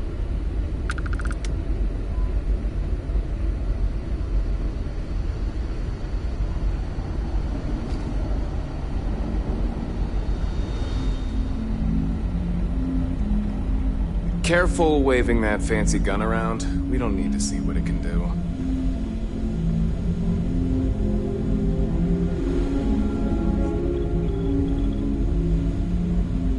The Constant is a peaceful ship. Don't change it.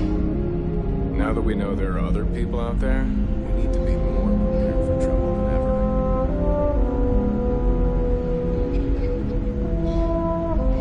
ever. Quite a heritage. To have brought this ship so far over such a long time. Worthy of the pride these portraits show.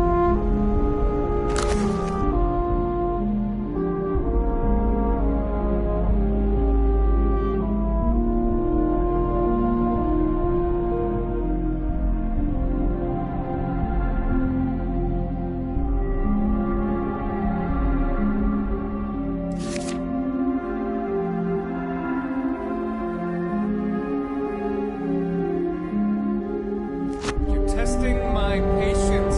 Give it back.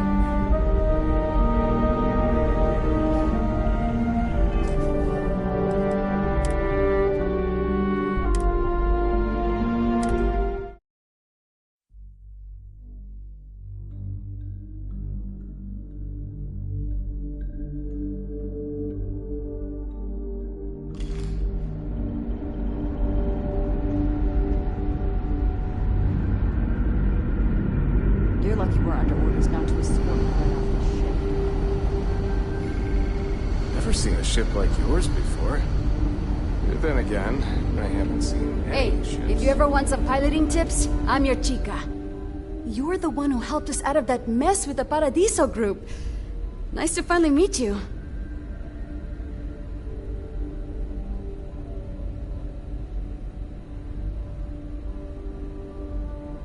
Oh, geez. Sorry, of course you don't know my name.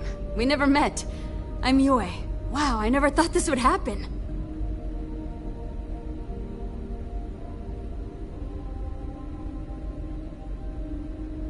Sure. Well, unless there's anything else you want to talk about.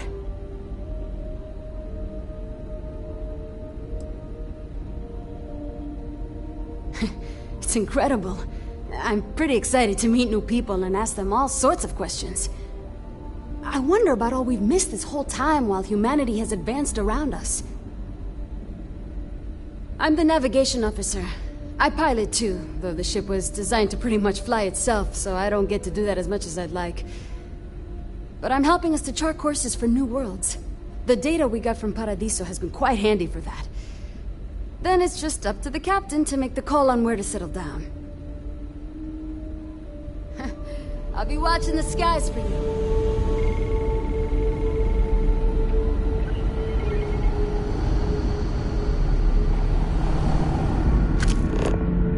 Now that we know there are other people out there, we need to be more prepared for trouble than ever.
are here, what will be our next course of action?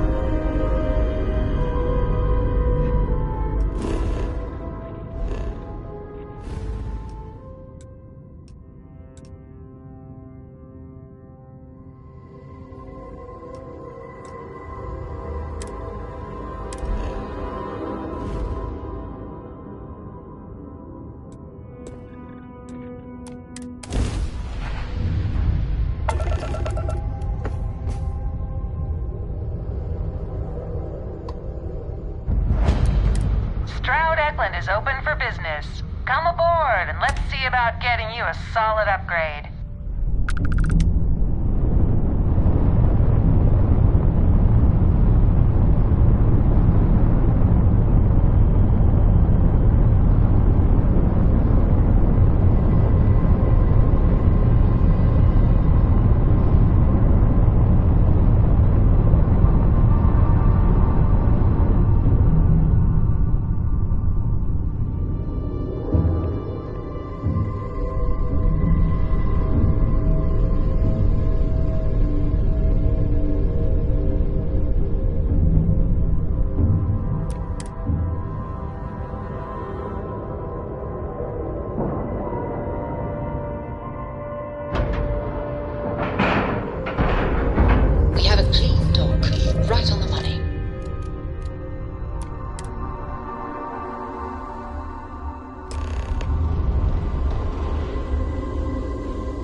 Good day, Captain.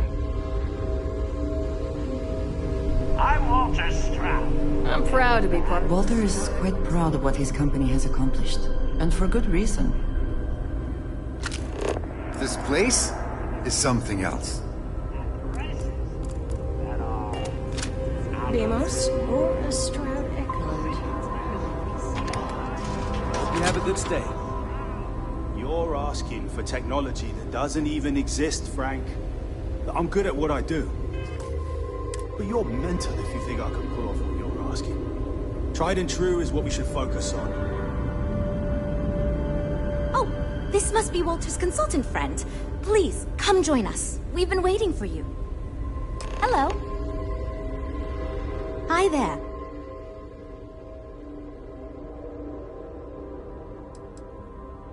It might surprise you to hear that no, I have not. This is actually the first project I've led for Stroud Eklund. I recently graduated with a master's degree in engineering management. I'm actually kind of surprised they hired me, but I was at the top of my class, so maybe they didn't want to lose me to some other star yard. Anyway, I'm grateful for the chance to do good work here.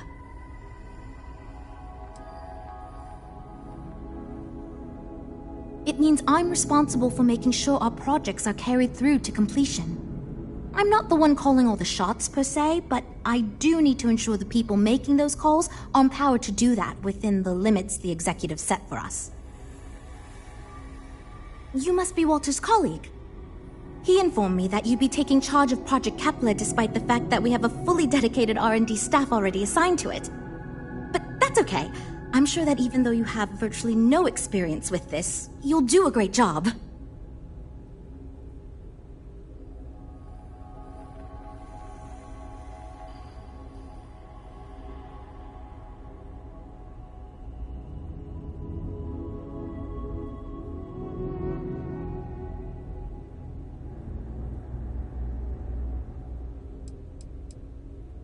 Great! That's great. Cool. Well, since we have no other choice, let's get to it, shall we? Oof, that is not a good sign. As you probably know, we're tasked with coming up with Stroud Eklund's next hit starship. But we have budget concerns, market research to finish, and we can't seem to agree on a design. So I guess Walter sent you to resolve these issues. Have at it.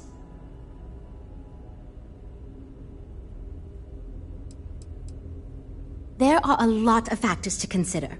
Who is our market and what do they want in a ship? Which components are we putting into it? How fast should it go? How much cargo capacity should it have? What color should it be? We need to decide every little detail.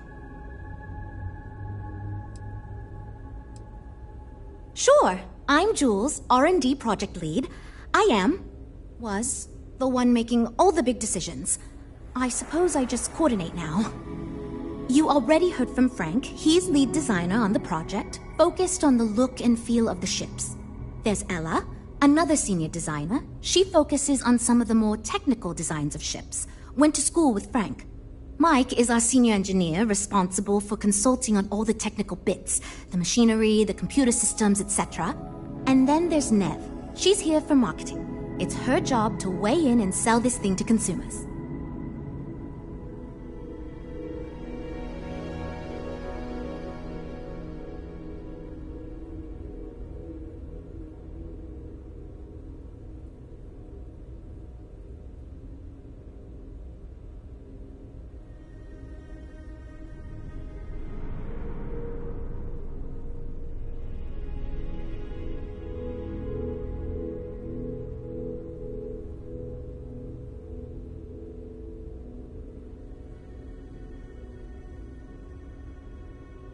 Okay, good. So, before we can do anything, we need to resolve the budget issue. We were charged with building the newest, hottest ship on the market, which won't be possible unless we petition the board for more money. So we have 2 new budget proposals. One will allow us to build what I consider to be a very sensible ship, but we'll have to make some tough design cuts. The other will allow us much more flexibility to put whatever we want into the ship. It's what I call the kitchen sink proposal. I don't love it, but it'll be next to impossible to approve. What should we go with?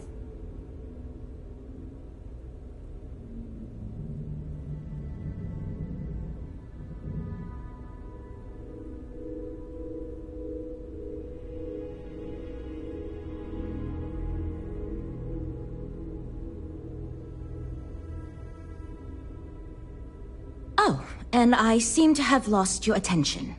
Nice.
just how far it can take us? Careful waving that fancy gun around. We don't need to see what it can do. We've got strict rules around here, but they're strict for a reason. You're lucky we're under orders not to escort you right off this ship. And to think, all this time, we thought we were alone. Now that we know what's out there, things are going to be more interesting.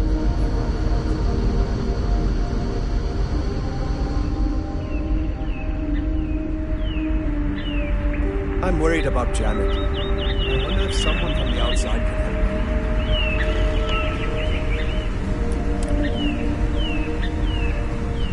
help. Great. How many more days, months, years? Oh, I've heard about you. The visitor who helped us get into the situation we're now in, roaming the galaxy with no end in sight. Sorry, I don't mean to be ungrateful or rude. I'm just frustrated.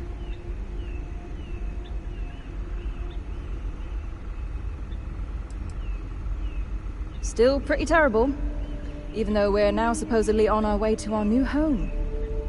I'm still stuck here with the same people and the same job, day in and day out. Only now, we occasionally see other space travelers. I was really hoping we could finally settle somewhere, because then at least I could hitch a ride out of wherever we landed. Sometimes I wonder if my sister was the lucky one.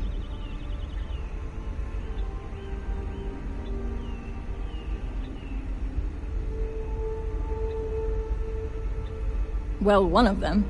I do have a sister on board, Julia, but I'm not talking about her. Julia and I were actually triplets with our sister Jen, but the ship ran out of one of her medications and she didn't make it. Sucks, but it is what it is. We only have so many supplies, we couldn't exactly get anything new along the way. Anyway, it happened a long time ago. I don't really feel that she's lucky. I'm just frustrated. Certainly not what I want to do.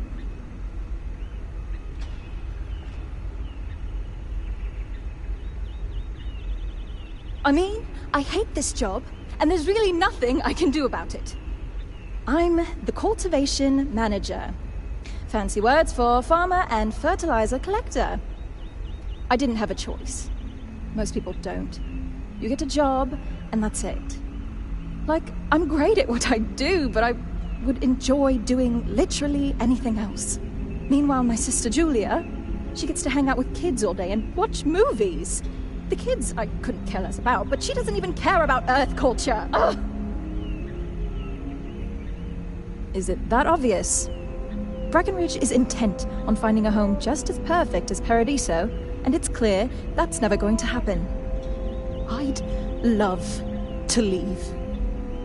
But outside of you and the occasional passing trade ships we make contact with, there aren't any ways off this ship. And besides, Breckenridge forbids it. I've tried. She insists we stay together for the sake of the community. I'm stuck here.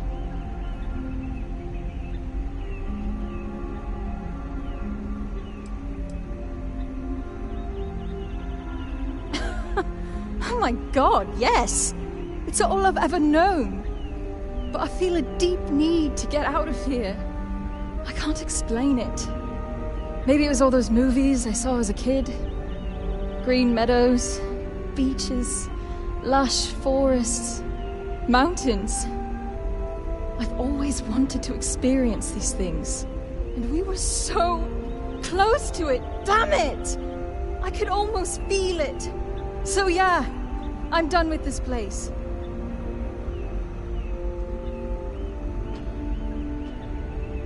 It's a long shot. You've dealt with her. You know she can be stubborn. But then again, you did make her see reason before and set us on this path. Maybe you can do it again and fix this mess. Sorry, I know it may not sound like it, but I'd actually be really grateful to you if you succeed. When we confront her about this, we will not take no for an answer. She will let you go. You'll see. Good luck, I guess. But I'm not holding my breath. We're so close to finding our new home.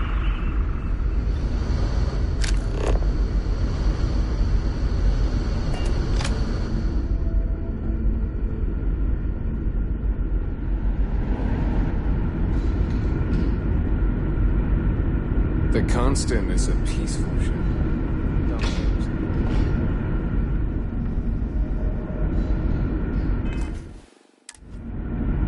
Just stay out of trouble.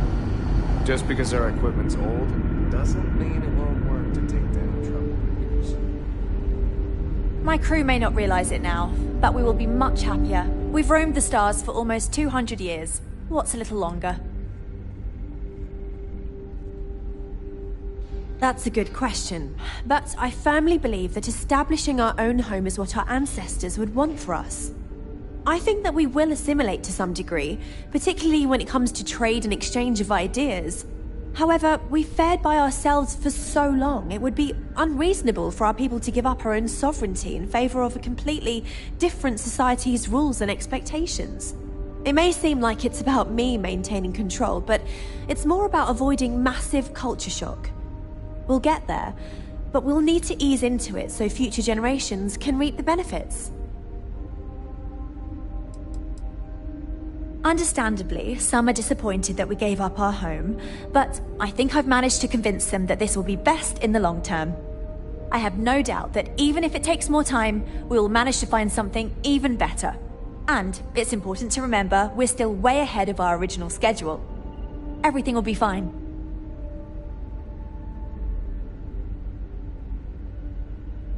I'm well aware of Janet's desire to leave. I'll tell you the same thing I told her. For the sake of our mission and community, we need to stay together. Each member of our community is valuable, especially Janet. If she left, we'd be at least a couple of weeks behind in food production while we trained someone to fill her role. But I suppose if you brought us more food staples to tide us over while that happens, we could do it. Say, a large quantity of potatoes?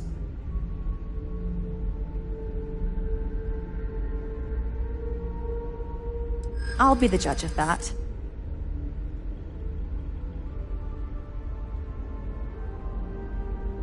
I suppose not. It would be bad for all of us if she slipped into depression. Sorry, I've made up my mind and we can't afford to lose her. Unless you can figure out some sort of reasonable alternative to make up for her absence, then my answer remains a firm no. Sorry, that's not going to be enough. If we're really going to do this, you'll need to bring me more. Let me know when you've got what I'm asking for.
We were never trained to address threats coming from outside our ship.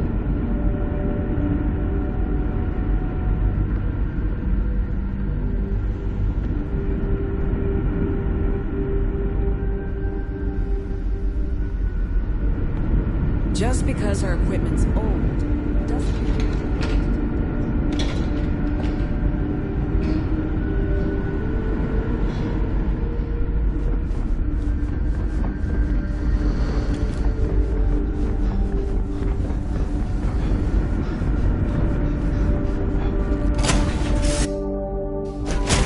Orders, Captain.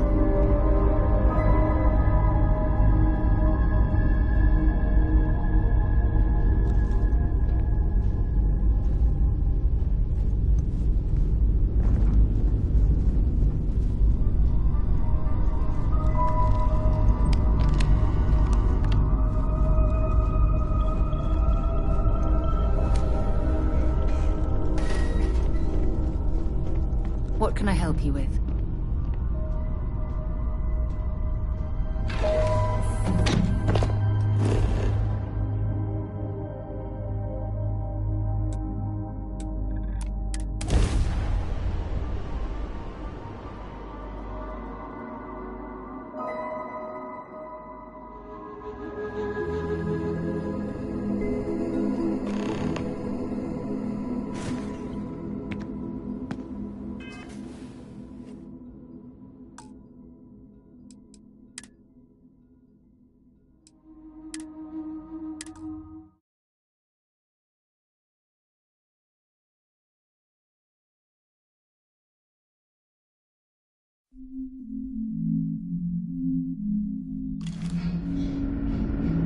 Just stay out of trouble. My crew may not realize we've roamed the stars for almost 200 years. What's a little longer? Understandably, I have no doubt that and it's important to remember. That's a good. I think that we will. However, we fared by ourselves. It may seem like it's about me maintaining.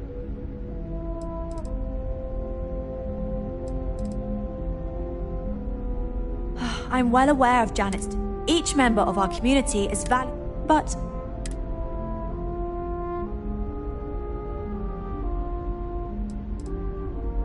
yes, losing her would mean one less person to help out, and we're strained as it is. We're all in this together, have been since the very start. If she goes, then who else will want to go? We need to preserve our culture for the sake of our mission, and it's hard to do that if everyone leaves. I'll be the judge of that.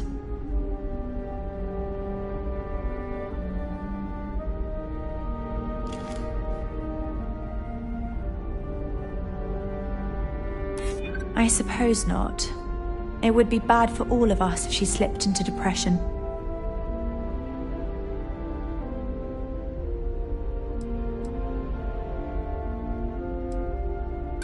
I know, but I don't think so. This is more complicated than you seem to understand.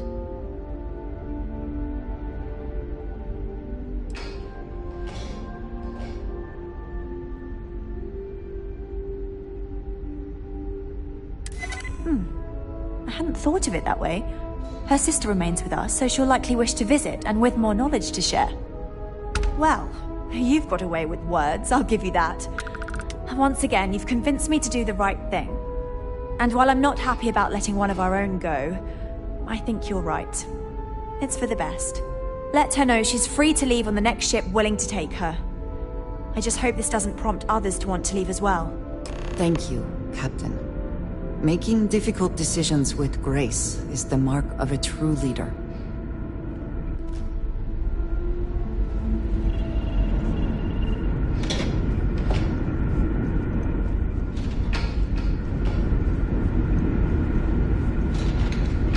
We were never trained to address threats coming from outside.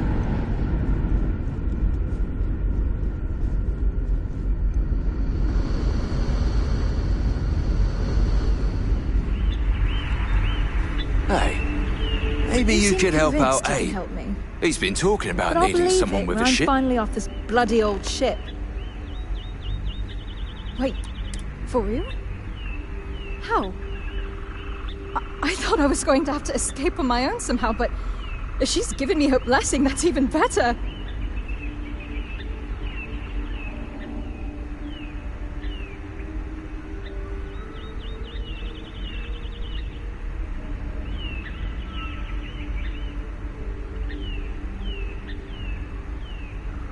If I'm being honest, I should have known you can do it.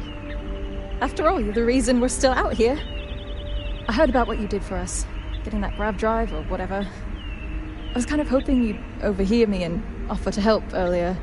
I probably should have just asked you, but I guess I'm not good at asking for help.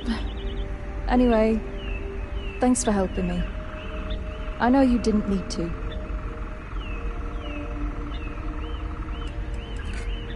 Julia? She'll be fine. She loves this stupid ship. I've tried talking her into coming with me, but she won't budge. Like almost everyone else, she believes in the original mission. Whatever. I'm sure I'll hear news of the Constant's whereabouts. Maybe I'll even come back to visit. She's my sister, after all. No idea.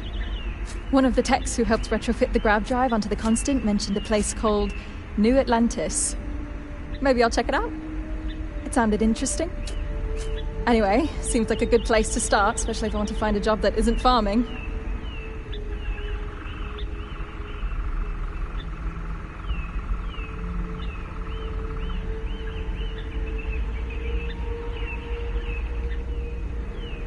Thanks again.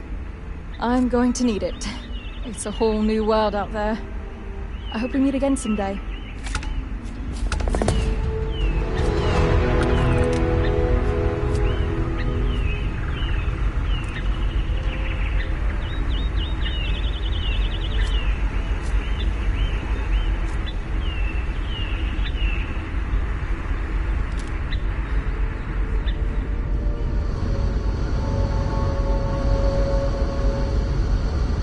Just because our equipment's old doesn't mean it won't work to take down troublemakers.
We've got strict rules around here. They're strict for a reason.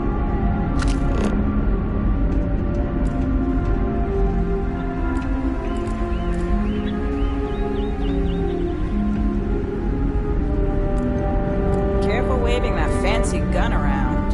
You don't need to see it.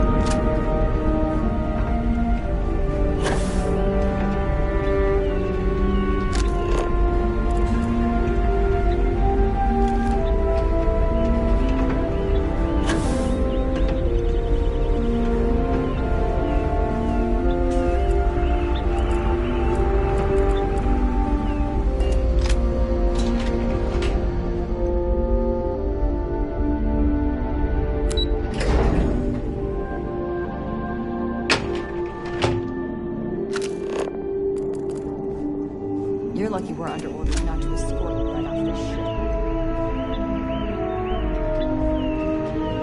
ship. Never seen a ship like yours before. Then again, I haven't seen any ships before.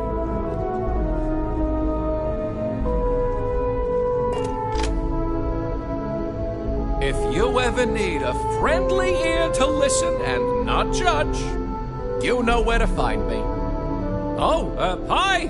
Hello! You're the alien. Sorry, old habit. Let me start over.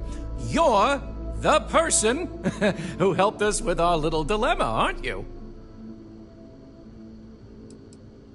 It's fine! I'm just a bundle of nerves still. Things haven't changed too much since we decided to look for a new planet to call home. People still come to me with their problems and concerns. Abe, when are we gonna get there? Abe, can we find a planet with animals? Abe, I'm sick of this ship and want to be anywhere but here, and so on and so forth. It's fine, it's my job, but it's stressful, and I'm already a pretty anxious guy to begin with. Just ask my husband.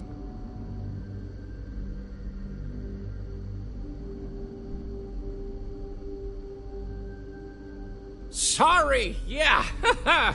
Deep breath, here we go. I'm Abe Levitz. Abe Levitz, cabin manager on board the ship. So, I'm happy to help you with anything you need during your stay with us. I'm happy to schmooze with you anytime.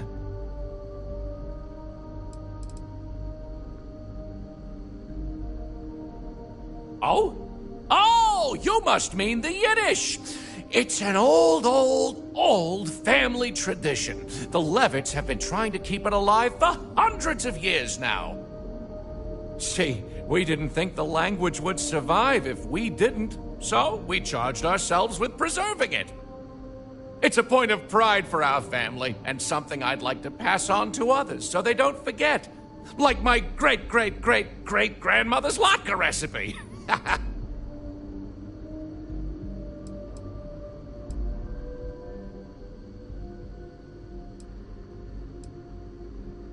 People didn't know what to think. Here we are, minding our own business out in deep space, all alone. Then we hear some sort of garbled transmissions on the radio. Real screechy, real inhuman-sounding stuff. Then you show up? People had all sorts of fakakta theories. Aliens, time travelers, you name it. We watch a lot of old movies, so...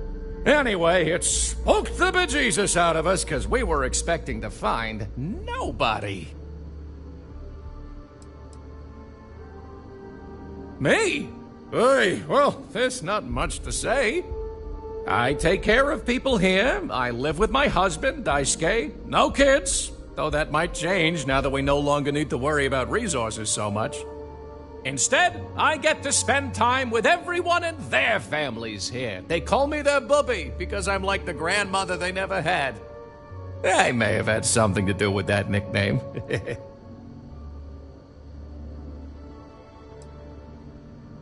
Ah, glad you asked. I coordinate cabin maintenance, plan activities, even help settle domestic disputes.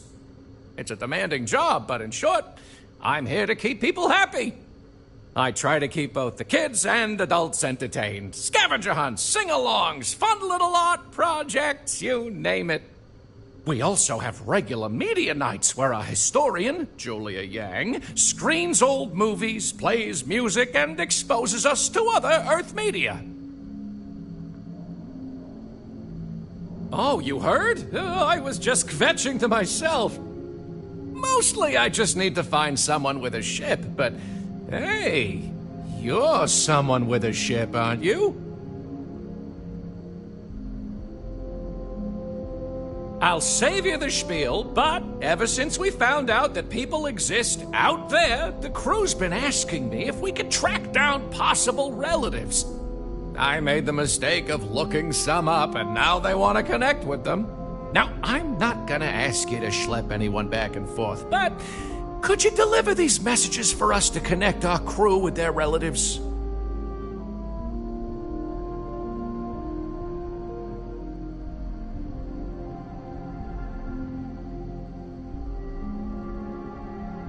Oh, you're such a mensch! Thank you! Let me get you the letter and the information you'll need to track down the relative.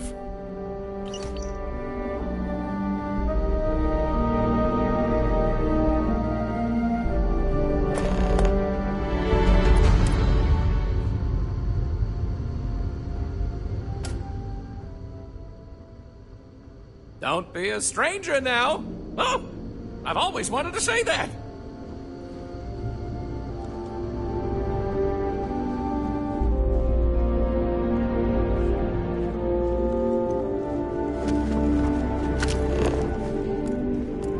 Just stay out of trouble.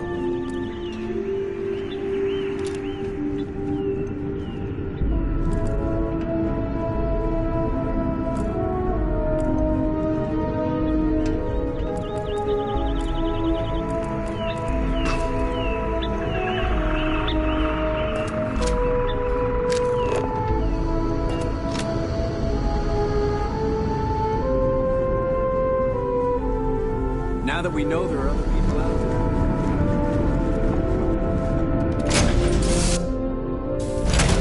Orders, Captain.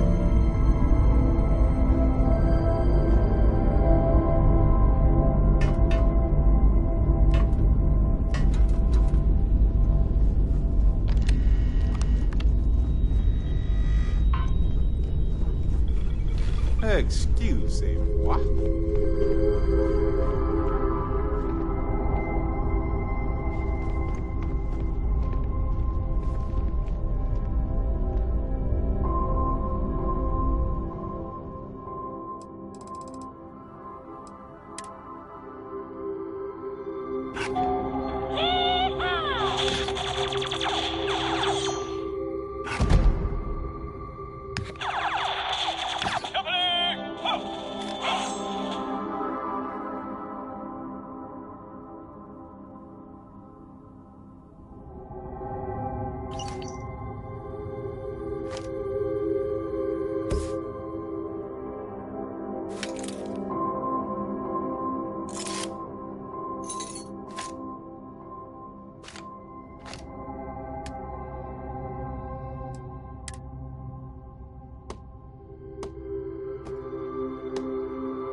You've got something for me?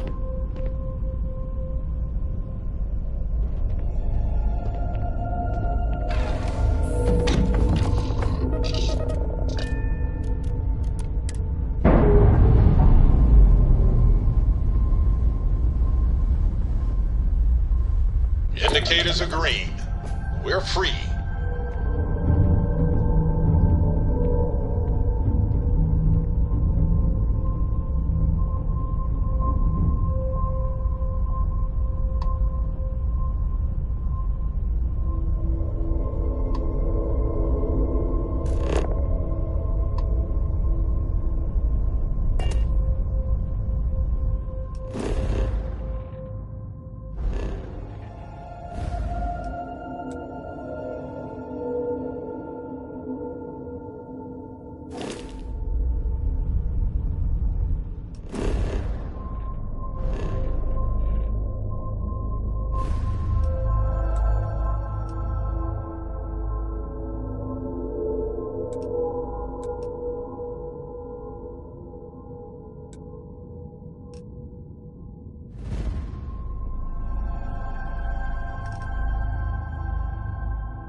Yes, we're here. Be advised, you are entering United Colony space. Please maintain course and prepare to be scanned. And we're done. Enjoy New Homestead.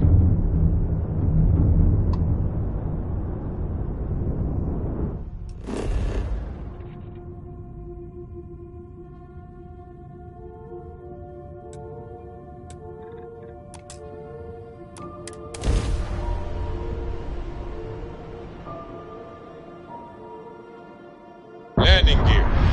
Set. Thrusters. Set. Excite. Clear.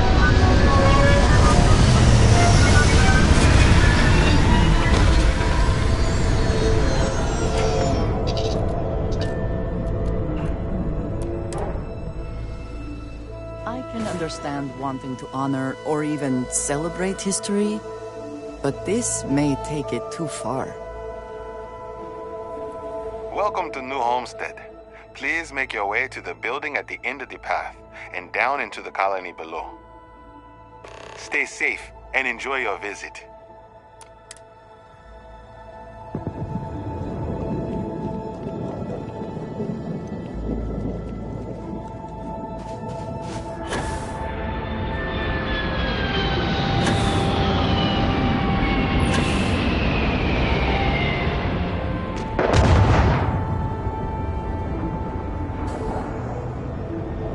Feel free to look around, but don't touch. Looking back through history, provided one does not cling too tightly to it.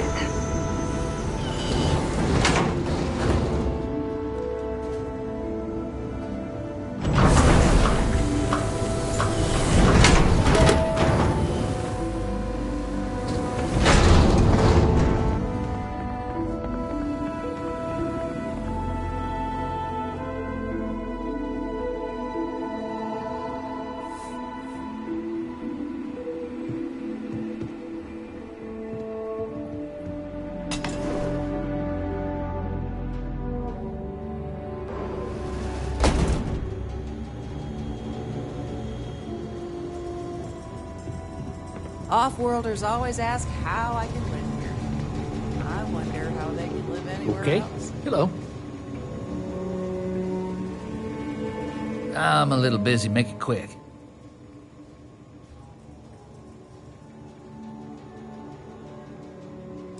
Oh, my... Really? But wait. How do I know this is legitimate?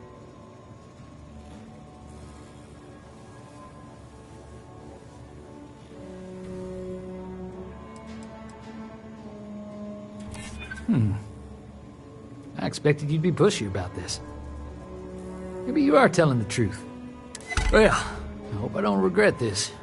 Let's see what the slate says. Look, they seem like a nice person and all, but I'm not sure I'm ready for this. I know that's not what they hoped, but I don't know.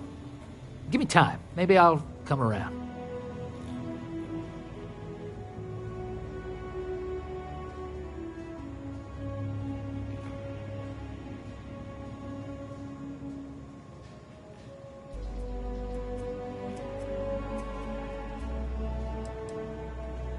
Sorry, I know it seems like I'm not into this. I just don't know how to feel. Maybe you can express it better to them. Thank you.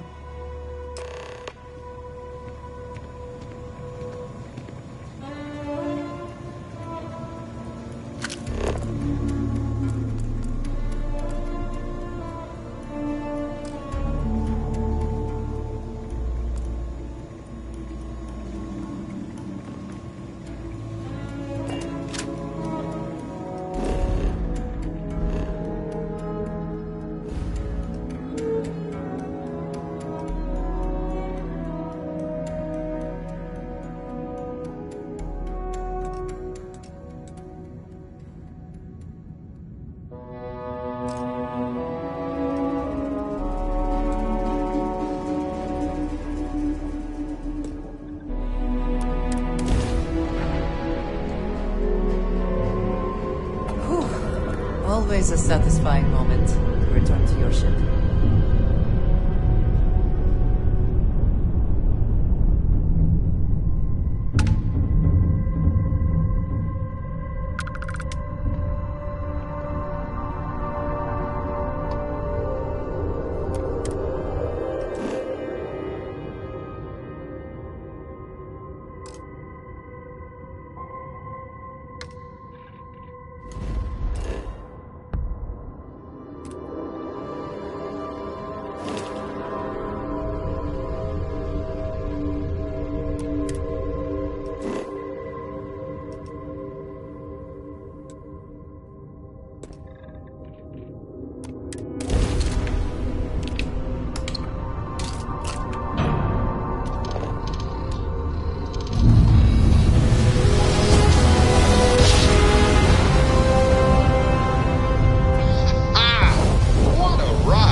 grav drive to normal propulsion.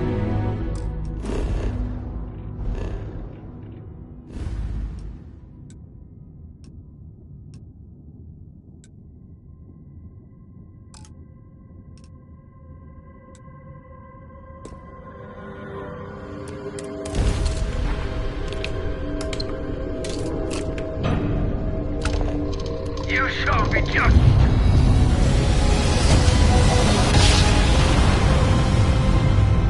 Our daring voyage in the oceans of space brings us here.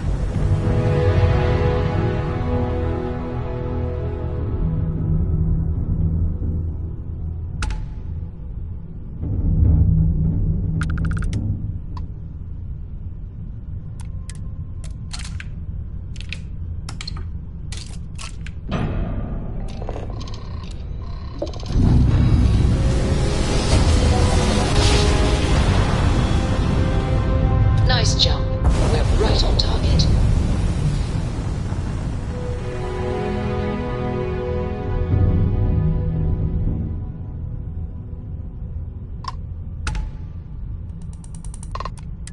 This is the Earth colony ship Constant. What is the nature of your communication? Oh, wow. I haven't seen you for a hot minute. I hope all is well for you.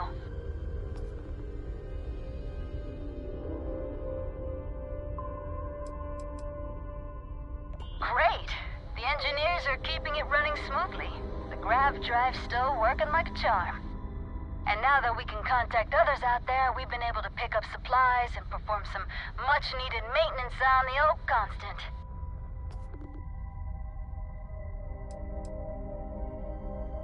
It's hard to say at the moment. We're actually sitting here trying to figure that out. We have a few more planets and moons in mind to check out. The captain is convinced at least one of them will be to her liking.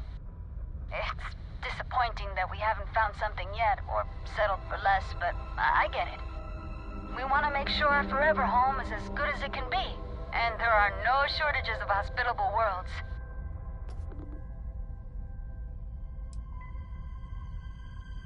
Not bad, but not great. As you can imagine, we're still searching, unfortunately.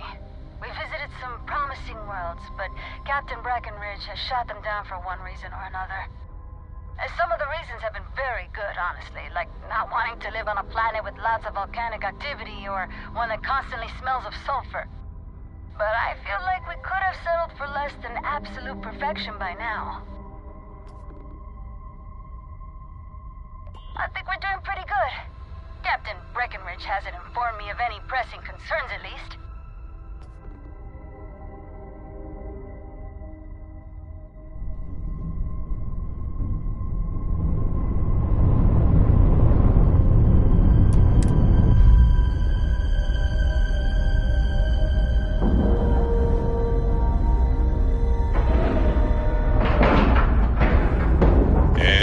Docking and complete. Easy peasy.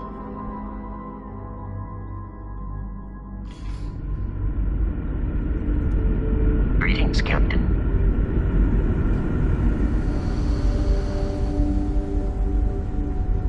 The Constant is a peaceful ship. Don't change that.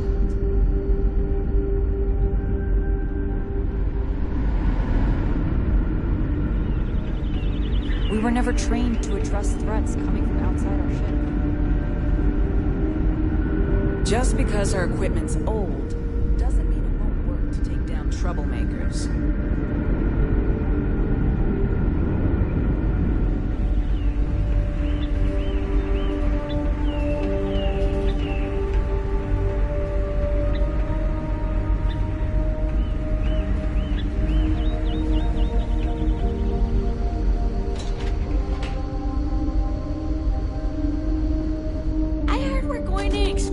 Some more until we find a new home.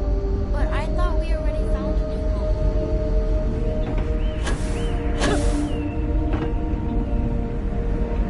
Now that we know what's out there, it's going to be more interesting.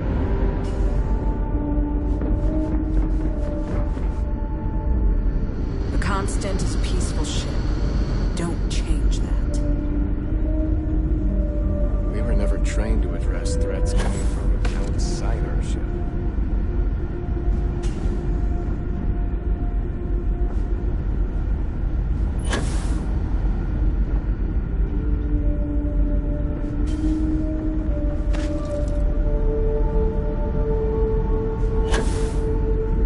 Just stay out of trouble.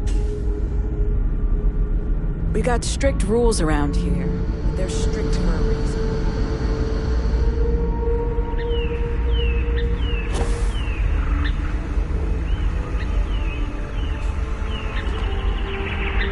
Sure is nice to know there are other people out there.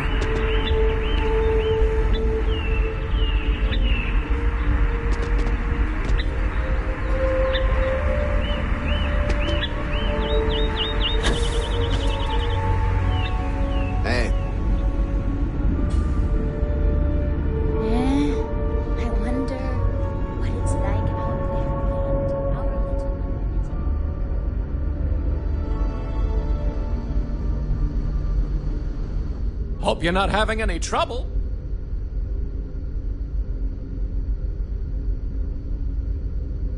Again, I really appreciate your help finding our crew's family out there. Oh, good. Let's hear it.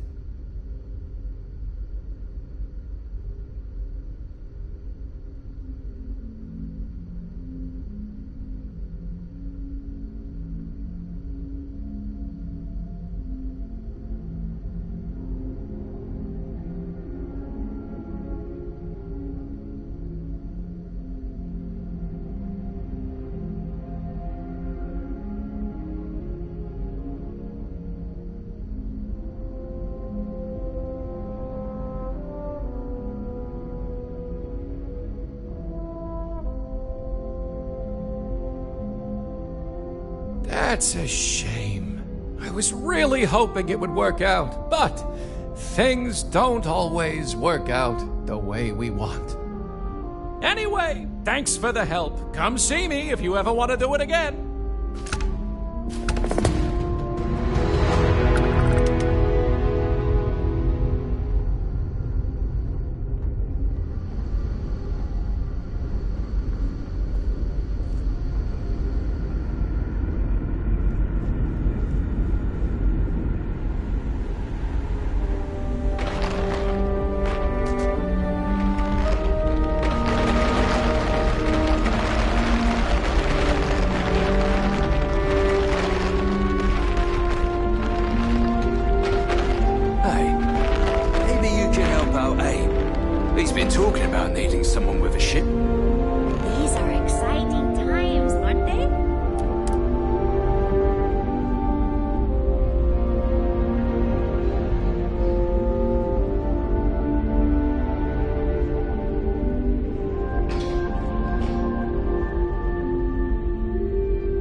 Outside can help her.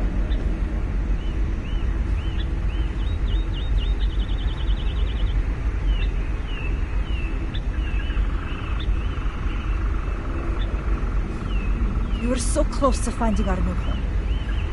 Hopefully it won't be too much longer now.